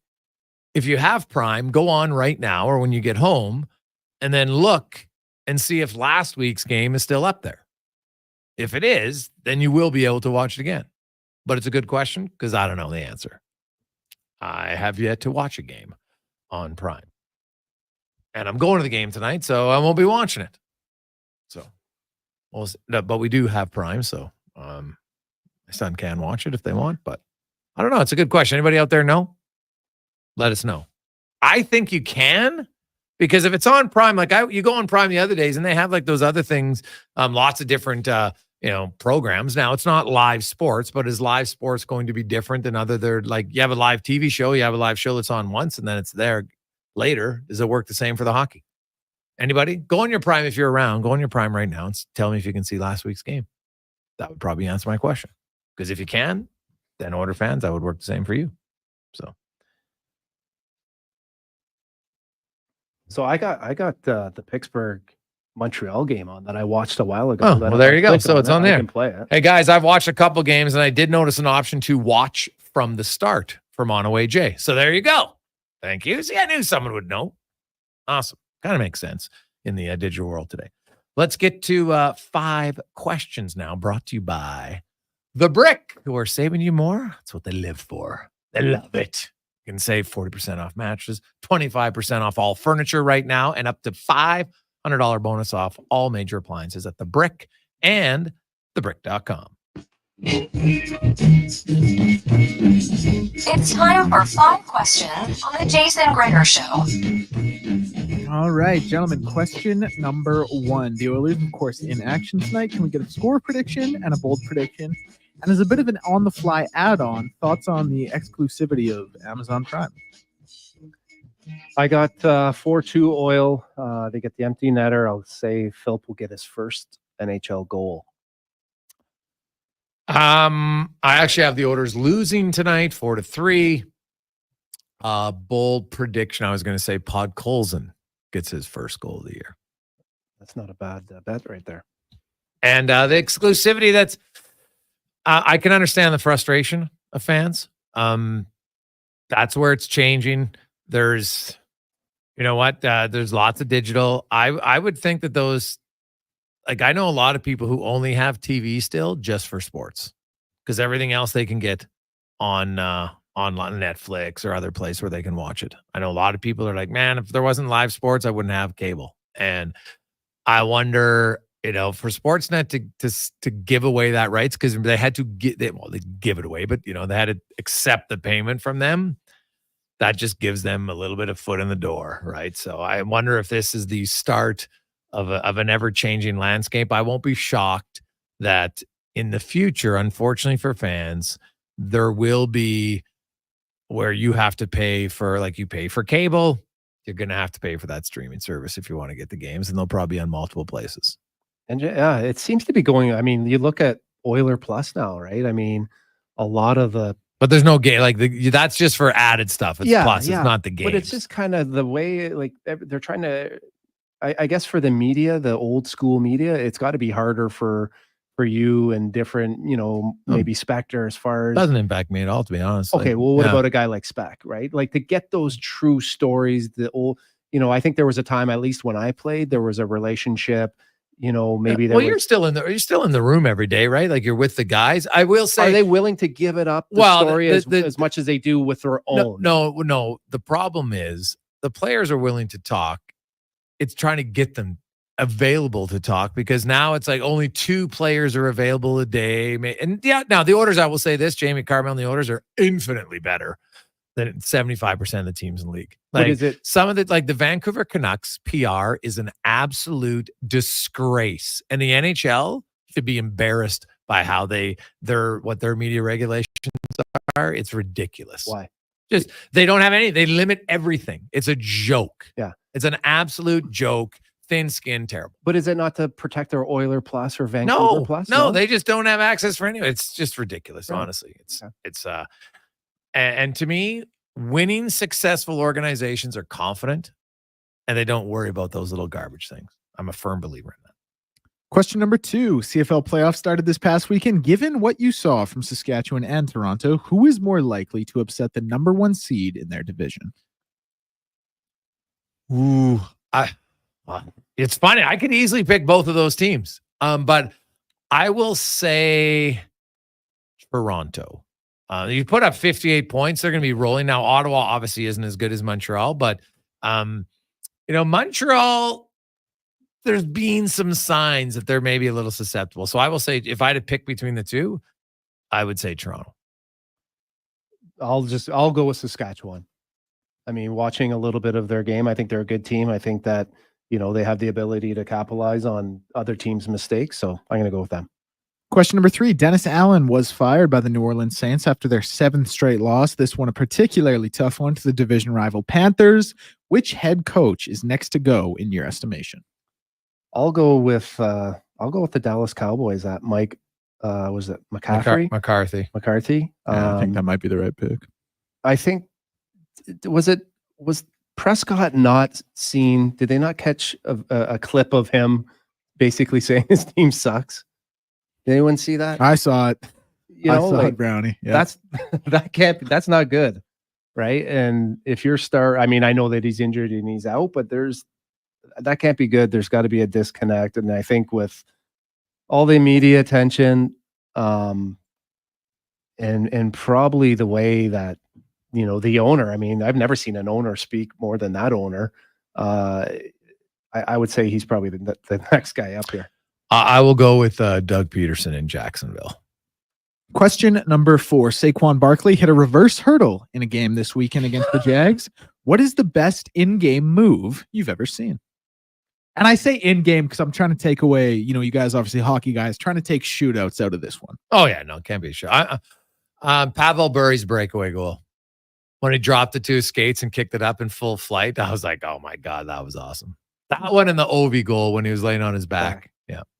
I'm going to have to go with Michael Jordan and his fadeaway buzzer beater. I mean, it's not that he did it once. I mean, anything that Michael Jordan did when the game was on the line was incredible. I mean, for me, is going to be the best athlete that I'll ever see. And question number 5. On this day in 1922, King Tut's tomb was discovered. What ancient relic or piece of history fascinates you the most? Brownie? I don't know why I said King Tut like that either. But yeah, I don't know. I'm going to have to go with where my parents live in North Buxton. They have a little museum. It's the last Black Underground Railroad. So they have lots of history there. And when I look and see, the dimensions of the space that these slaves were brought over and some of the, I guess, devices that were used to kind of control them, I'm going to go with that. Well, to me, the one that fascinates me most, honestly, is just the pyramids and how they constructed them, because they have studied it for years and we're just like, how did they build them? I've seen lots of, and there's even more now. I don't know if that is too big or not, but I'm just going with the pyramids because I'm fascinated by them. Just because of that was hard labor. Well, dude, to how they built that now. And you look at it and they're just, because there's lots of people who study, like, I don't know how they did it. Like at that time, how do you do it? Yeah. So that's what I would go with. What about you, Deck? I might say the Ark of the Covenant. Just like, where is it? Why is it held in such high esteem? Is it legit? Israelis? Is there actually an Ark of Covenant? Well, no one ever found it, so there might not be, to your point. But for anyone who doesn't know, it was supposed to be what the 10 Commandments were brought from God to Moses. And so a lot of history behind it, if, like you said, if it's real. Yeah. Man, when you, like I grew up, we went to church and everything, but, and luckily my parents raised us to read stuff, but always question some of it. And the more the religious, I see some of the stuff that they say, and I have a harder time with it now. I think I seen that on a tweet that you put out there today. Someone was saying about the voting clown. Yeah. What an idiot. Yeah. So, and the thing is, there's always new religions that pop up and like, where'd they come from? Somebody just makes it up. It's amazing. It's amazing what they can get away with. Kind of crazy, actually. Not in a good way. Brownie, so you have the Oilers going 3-0. What about Vegas? Will they go 4-0? I don't know. Well, let's not look past. It's going to be a good game today. It's obviously New Jersey's a fast, skilled team. Puts a lot of. And I wanted to ask you this before I let you go. So they were in Calgary on Friday. They had a day off. They're in Canmore Saturday. Then they practiced there Sunday. Then they have an optional today. Is it a good thing, or like will they come in super refreshed? How does it work in your experience when you have those little trips as a team, for a short period of time? How does it work? You never. I mean, I think if you come out and you're flat, you're going to blame the fact that you had too much time off, right? Either way, there's a built-in excuse or reason why you're having, you're either doing well or you're not doing well. I imagine that, I think they'll come out ready to go. I think it's nice that you have these opportunities to get together, as a team. Do a little bit of team bonding early in the season to, just to create those relationships. And, so yeah, I see a team that's going to come in energized, but I also see, when you're in a groove and you've played a game and it's just another game back to back, it's nice to stay in that groove too. Right. Yeah. Well, Brownie, have yourself a great week. We will chat with you next Monday. Have a good one. There you go. That's Sean Brown, our weekly Monday contributor. Quick break. Spec is back. He'll return with the Spec report after Declan Kruger Sports 1440 update, brought to you by your Alberta GMC dealers. And the Canada-wide clearance is on now at GMC. You can get a $7,500 cash credit on a 2024 Sierra $1,500 crew cab $1,500 crew cab elevation. See more at gmcoffers.ca. The Sports 1440 update. And for your Sports 1440 update, Oilers game day, second game of a back-to-back. They will play host to the New Jersey Devils tonight with a 6:30 p.m. puck drop. Notably, this one only available for viewing on Amazon Prime. Only other game in the NHL today will see the LA Kings in Nashville to take on the Predators. 15 games in the NBA all gets going in about 1 minute's time here with Milwaukee and Cleveland. The Toronto Raptors in action as they take on Denver with an 8 p.m. tip-off. News around the sporting world in the NHL. Blues defenseman Philip Broberg will be out 4 to 6 weeks with a leg injury. Suspended Colorado Avalanche forward Valerie Nichushkin has been cleared to begin practicing, the team said today. And Tyler Johnson has signed a 1-year $775,000 deal with the Bruins. NFL news, New Orleans Saints firing coach Dennis Allen, while the Las Vegas Raiders have fired offensive coordinator Luke Getsy. Dallas Cowboys quarterback Dak Prescott is expected to miss several weeks with a hamstring injury. And in the NBA world, San Antonio Spurs coach Greg Popovich suffered a health issue before Saturday's game, and assistant Mitch Johnson is expected to be the head coach for an indefinite period of time. I'm Declan Kruger. This has been a Sports 1440 update. Sports 1440 in West Edmonton Mall and Wetaskiwin. CKJR is a Stingray radio station. Download the free radio player app and listen wherever you go. The Junior Prospects Hockey League would like to congratulate its athletes for competing in the BCHL Showcase in Chilliwack. Liam Pugh left circle, hold, shoot, scores! The 18U division put on a show in front of BCHL, NCAA, and NHL scouts, and proudly represented the league as they continue to develop as players and people. Thanks to the groundbreaking Universal Affiliation Agreement, unsigned JPHL players can suit up for multiple BCHL teams in the same season. Next up is the JPHL's Winter Championships in December. At Papa John's, better is our specialty. Try our butter chicken pizza. The meats, the works, garden fresh, and more. Each special in its own way, just like you. With that ooey, gooey, crispy, crunchy taste, fresh, never frozen dough, and quality topping. Special has never tasted better. And so, for a limited time, get any large specialty pizza for just $17.99 with promo code LG1799 at papajohns.ca. Better ingredients, better pizza. Better get you some Papa John's. Get early access to real Black Friday prices now at The Brick. Save up to 65% off select sofas when you buy the matching love seat or chair. Up to 25% off bedroom and dining room furniture. Plus, save up to $700 off a big screen TV and get free shipping on TVs over 50 inches. Find 40% off mattresses and next day delivery on in-stock beds. Plus, save 3 times the tax when you buy 2 or more Samsung major kitchen appliances. Find a lower price before the end of the year and The Brick will refund the difference. Some exclusions apply. See in-store for details. Ain't it beautiful? There's electricity in the air. Carrie Dahl here for Volvo of Edmonton, where the Volvo XC40 and C40 fully electric vehicle is now in stock, along with a great selection of Volvo T8 hybrid models. Experience the trusted Volvo quality and technology to power into tomorrow at Volvo Cars Edmonton, Canada's only 12-time Volvo Excellence Award winners. Experience the difference. Volvo of Edmonton. Get early access to real Black Friday prices now at the Brick. Save up to 65% off select sofas when you buy the matching love seat or chair. Up to 25% off bedroom and dining furniture. Plus, save up to $700 off a big screen TV and get free shipping on TVs over 50 inches. Find 40% off mattresses and next day delivery on in-stock beds. Plus, save 3 times the tax when you buy 2 or more Samsung major kitchen appliances. Find a lower price before the end of the year, and the Brick will refund the difference. Some exclusions apply. See in store for details. Hockey is back, and Play Alberta, Alberta's #1 sportsbook and official partner of the Edmonton Oilers, has you covered with bigger offers, boosted odds, live betting, player props, and more. New to Play Alberta, new players now receive $200 in free bets just for signing up. You already play? Get a $10 free bet for every $100 you bet. Every week, all season long. Visit playalberta.ca and make your picks today. Bonus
5 o'clock. Welcome back.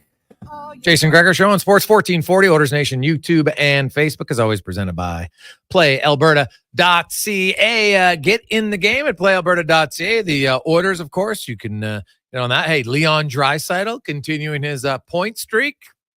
Maybe not a bad pick. PlayAlberta.ca as the orders take on the New Jersey Devils tonight. And for the orders, they come in as the underdog on home ice tonight. So there you have it. Calvin Pickard going up against the battle of the backups. Pickard versus Jake Allen. Of course, orders lineup. If you missed it, lines are all the same, except Derek Ryan will come in for Drake Kajula, and Troy Stetcher is going to draw in on the back end for Travis Dermott. So Stetcher will start with Nurse, Emberson, and Kulak, although we'll see. Kulak played 7 minutes with Nurse, 10 minutes with Emberson last game. Not a lot of penalties, so there's a lot more 5-on-5 time, so that allows them to get that pairing a little bit more. Now, with Stetcher being a natural right shot defenseman, we don't see it as much with Kulak playing with Nurse because you've got a righty already. Dermott's a lefty, so that factors in for sure. Let's get to the spec report brought to you by GS Construction, where, hey, they continue to roll. Summer, winter, rain, doesn't matter. It's busy all the time, and they are hiring. Go to Indeed.com. Look up GS Construction to get you ready for 2025. As Mark Spector back from a holiday. Spec, how you doing? Doing great, man. Good to be back. Nice to watch a little hockey last night. Calgary. Did I miss anything when I was gone? Yeah, well, McDavid, you know what? He goes down, but all that happens is the Oilers offense. It's so odd to say that McDavid goes out and the Oilers offense goes up. We all know that it wasn't because of McDavid holding it back by any stretch. You know, Zach Hyman now has 2 goals. Leon Draisaitl, who had 10 points in 10 games, was okay, but now he has 6 points in 2 games, right? Like they've just some of their 2 big guns in Draisaitl and Hyman have both stepped up here in 2 games. Yeah, and I wrote this today out of Calgary last night that it isn't intentional. No one wants to not have McDavid in the lineup, but there are ways that the Oilers can become a better team when they don't have McDavid to rely on. When Zach Hyman told me last night, when it's an important moment and you look down the bench and it's 97's not hopping over the boards to make this thing happen. Someone else gets a turn, and everyone else feels a responsibility, right? There's just, it's even though they would never say out loud and publicly, we know McDavid's going to do it for us. There's always a subconscious that, well, he's going to get the shift and I'm not, or he's going to have the puck and I'm not, or, he's the straw that makes this thing drink. He'll come through for us. And when he's not in the lineup, other guys take on the responsibility, and we're watching it happen. Guys are playing better when he's not there who weren't doing as much when he was there. Yeah. No, other guys have stepped up for certain. Last night, Stu Skinner, I thought he was the reason they won the game, especially in the second and third period. They didn't give up a lot in the first period, but Coleman specifically had 3 or 4 really good chances, couldn't bury it. And that's what you're going to need. You're going to need different guys stepping up. I thought Brett Kulak had a really strong game on the back end for the Oilers. And overall, like tonight, I think it's a tougher test. New Jersey, I think, is a better team than Calgary. And so we'll kind of see who's ready to step up tonight for the Oilers and if they can. Well, they're way quicker than Calgary, right? They're way quicker. They're a faster team. And that's an area that we're going to see this season. And I don't think the jury's back on this yet. The Oilers aren't as fast a team as they were. We've chronicled this. All the guys they lost in the summer were speedy guys. So I'll be interested to see how they handle a really quick team like New Jersey. Last year, New Jersey gave them fits. I know they won the game handily in Jersey, and I seem to remember Jersey winning in Edmonton too last year, didn't they? Do you remember that? I have to look at it. Like maybe. I don't know. Like I know Edmonton won in New Jersey. That started their big streak. Remember? Last year they won in Washington. That started their big streak. Oh yeah, Okay, and then they beat New Jersey and the Rangers back to back at one point. That could be. Anyhow, I guess the point I'm trying to make is I don't know about New Jersey completely. I don't know what they're going to bring, but I do know they're very quick. They're a quick, fast team. Some they've been accused of being too small in the past. We'll see about that. But the Oilers, I'll be interested to see how they match up with a very speedy Jersey team tonight, and if they can find a way to recover from the speed Edmonton's lost out of their lineup. Yeah, last year the Oilers won 6-3 in New Jersey and then beat New Jersey 4-1 in Edmonton. So okay, I must be going back 2 years then. I recall Thomas Tatar beating them up in Jersey. Must have been 2 years ago, but that's how good my memory is. Yeah. Last year the Oilers kind of spanked them out, scoring them 10-4. They do make two changes. Stetcher's in for Dermott. No surprise there. Knobloch usually in back-to-backs doesn't like guys to sit out both games. Derek Ryan comes in after 2 games for Drake Caggiula. Derek Ryan with Noah Philp spec. Once McDavid's active, then it's probably Drake Caggiula that's the forward that goes down. Although he's never, I shouldn't say active, he's on the roster, but I don't think they're going to carry that many extra forwards at that point. I guess they could, but I don't see why they would. They want to accrue some cap space. How often do you think like it's only 2 games from Noah Philp, but when you see him, the coach is trotting him out there for defensive zone faceoffs and he's on penalty kill, how tight of a competition do you think this is going to be? And is Derek Ryan suddenly maybe lost a spot as a regular, or is it too soon to tell? Well, the coach likes this player, man. I can tell just the way he used him last night. He likes this player. He's testing them in all the hard situations. And so far, Noah Phil's passing those tests. And I had the 2 scouts in the press box last night, one from St. Louis and one I think works for Jersey. And both guys were chatting away, and it came down to Noah Philp. Well, tell me about Noah Philp. What do you know about this guy? The one guy said, man, I love his speed. He looks great coming through the neutral zone. So my point would be this. He's young. The Oilers could use a little youth. They're an older team. He's quicker, way quicker than Derek Ryan, and the Oilers could use some help with their team speed. If he can survive all the other areas, if he wins his faceoffs, if he can kill a penalty, I don't see how you take him out. I see a situation where he may be, the sequence was probably supposed to be Derek Ryan's the guy this year and Phil moves in next year. Yeah, that might get pushed up. Derek Ryan might lose some playing time this year if Noah Philp continues to look as good as he's looked so far. I don't know how you don't play him, Jay, the way he's played. Oh. Remember his training camp, and now the way he's played a couple games up here, I don't see how you don't play him. Yeah, no, you look at Noah Philp and everything he did in the preseason where it's preseason. He's come in. I know it's only 2 NHL games. Yep. But it's been basically the same. He hasn't looked out of place at all. He doesn't look overwhelmed. He's an older rookie, so that helps. But his skating, his size, how he thinks the game, his face-offs, everything you look and say, hey, this guy can fit in. Oh, no doubt about it. Like, I'm the last guy, Jay, who looks at a player in the preseason and says, give him a job. I know a lot of people are like that. Play him. I'm the opposite. One on Twitter. A young guy like this has to show me that he can do it in the regular season. But he had such a great camp, and I watched him last night every shift he took, and he was absolutely looked like an NHL player. I get it. They're playing Calgary. It's not a great team. So let's see how this unfolds. But so far, Noah Philp is an NHL player in my eyes until he proves different. He looks like he can play, and he looks like he might play for a long time. Mark Spector joins us in the Spec Report. Spec, Brett Kulak and Darnell Nurse have played together a little bit more. The numbers are good. It hasn't been for a whole game or anything, but like last night we saw 10 minutes with Emberson for Kulak, 7 with Nurse. Yeah. I like it, and I'm wondering how much of that has to do with. I went through looking at free agents and guys who have 1 year left as right shot defensemen. Yeah. And there's not many, Spec, at all. I know. Right. So I wonder if Stan Bowman and them look and say, hey, we got to see what Kulak and Nurse can do, because maybe we might have to change our sights and get a third pairing left defender and have Kulak play with Nurse. Well, depending on how, or you have to do like an Ekholm trade where you get a guy with some term left, and that gets hard to do, right?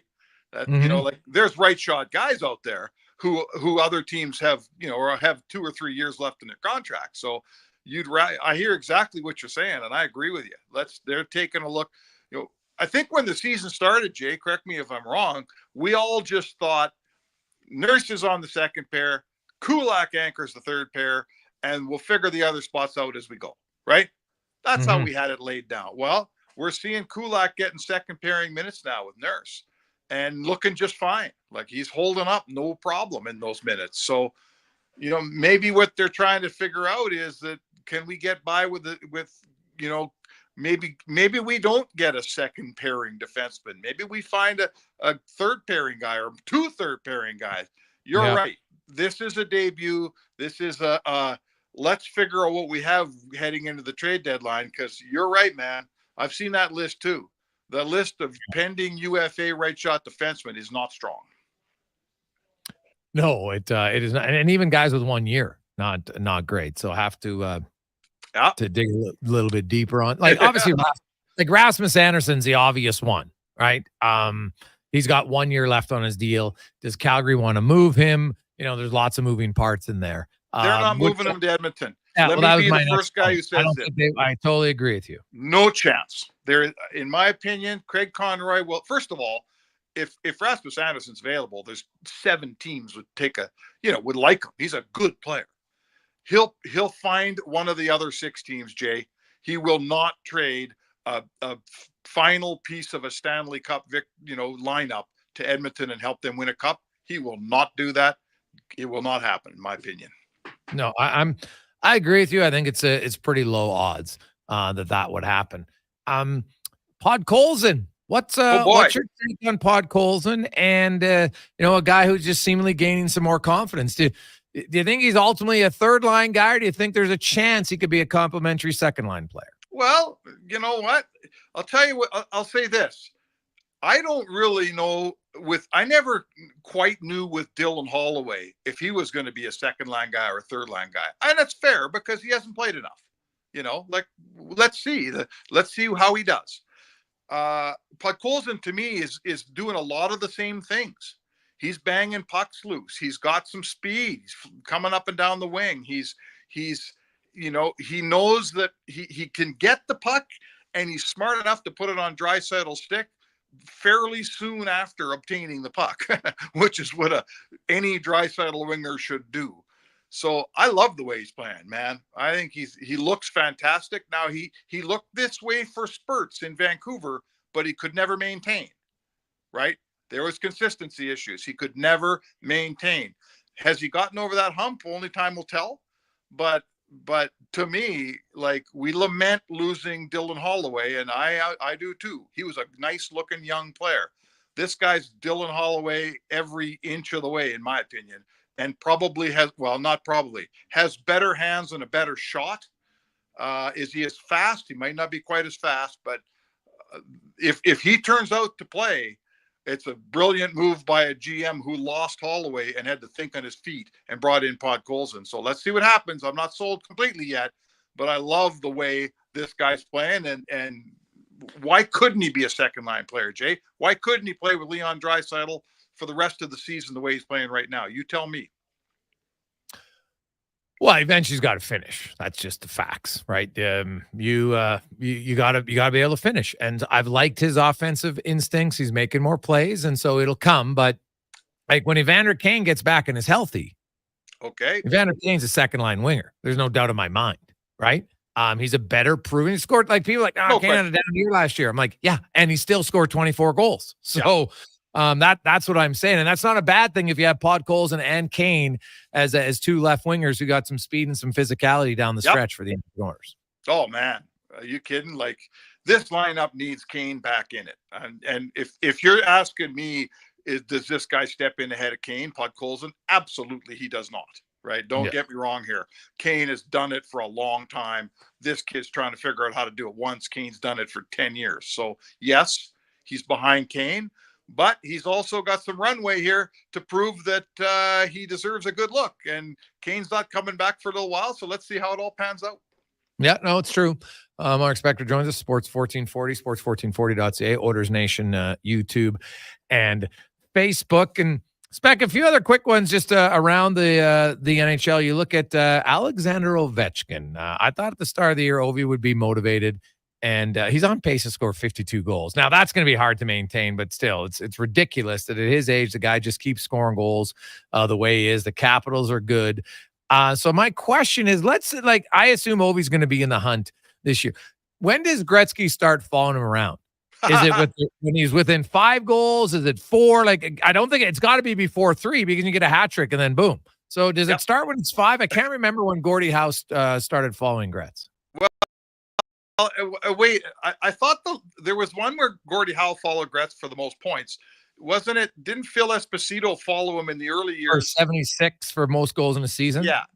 And it took a long time. I remember Gretz being a little bit embarrassed that he was dragging Phil all over the place because he couldn't get the goals. He scored the last one in Buffalo, as I recall. I don't know. I guess I'd say to you that if I'm Wayne Gretzky and they ask me, I would say it's got to be no more than 5. Like, Ovi ain't scoring a 4-goal game, is he, at this point in his career? I'm probably tuning in at 4 goals. That's when I'm showing up. What about you?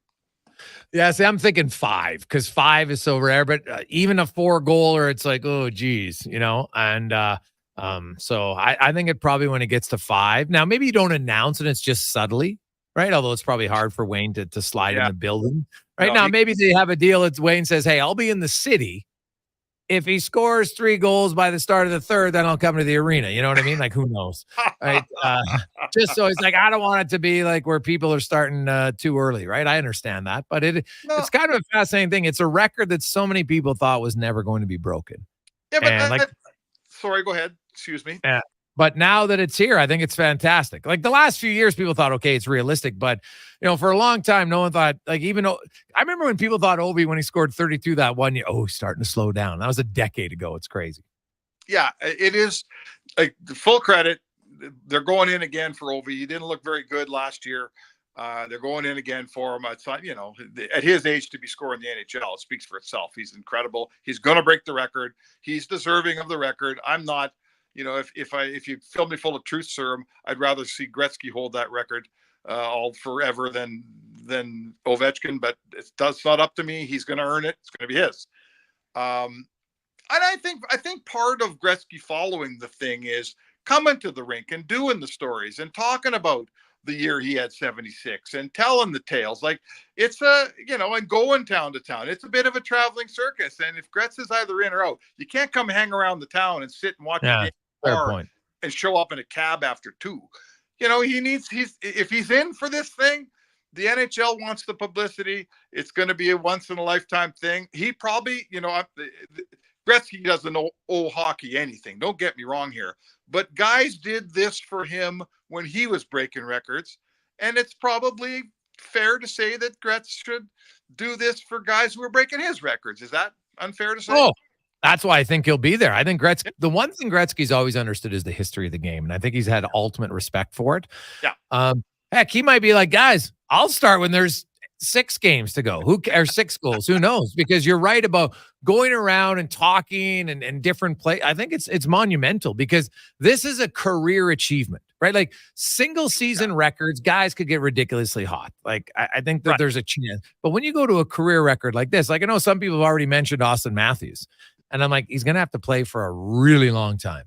And Ovi, the crazy thing about Ovi was well, not crazy. The guy is almost like a unicorn to say he doesn't get hurt, Spec. Like, look at in his career, Austin Matthews, I think in his career has already missed more games than Ovi missed in his career. Right. Now, and I'm calling by health because Ovi's been suspended a bit. So that might allow him to be ahead of him. But, that you got to be a great scorer. And then you got to have that longevity to just keep playing and play at a high level. And that's what's made him so impressive. Oh, no question. Listen, no one here is, there's only one Alex Ovechkin we're old enough to remember like Mike Bossy, and guys like that. Some of the great goal scorers of all time, the best goal scorers I've ever seen, guys like Gary Curry, guys like Dino Ciccarelli. And there were some great Dave Anderchuk. I mean, some great, Tim Kerr, great goal scorers all around the game. Ovi's got more than all those guys, right? Mhm. When you're where he is, it's otherworldly, his ability to score. And Oh. here he is scoring at this age.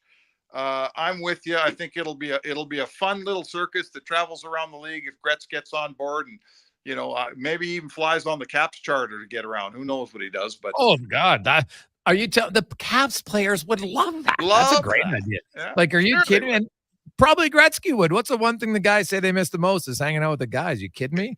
That would be like, honestly, if I'm Ted Leonis, that's a great suggestion. If I was Ted Leonis, I'd be putting that out there. Hey, Wayne, you're more than welcome to fly in our charter here. So whenever you want, man, come join the team. That'd be Right. fantastic. Stay with the team hotel and follow it around. It would be fun. I hope that I haven't even looked at the schedule for when the Oilers are playing Washington. I hope it sure would be fun if we got to have a little bite of that circus when it comes around.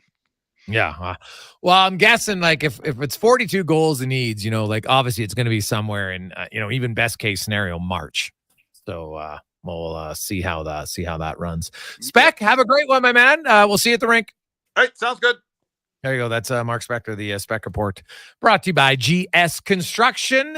Oilers are hosting the New Jersey Devils. And coming up, we will have the pregame show with Andrew Walker, Donovan Paulson. Also, of course, Landon Ferraro will stop by as the resident analyst as the Oilers look to win their third game in a row. Calvin Pickard will get the start in goal. Also, it will be Jake Allen starting in goal for the New Jersey Devils, and it'll be Allen's 5th start of the year, Pickard's 5th start of the season. Oilers, same lineup, except Drake Kajula's out. Derek Ryan's in. Stetcher comes in for Dermott. And that wraps up a busy edition of the Gregor Show on Sports 1440, presented by PlayAlberta.ca. On behalf of Declan Kruger, I'm Jason Gregor. Thanks so much for tuning in. Enjoy the game.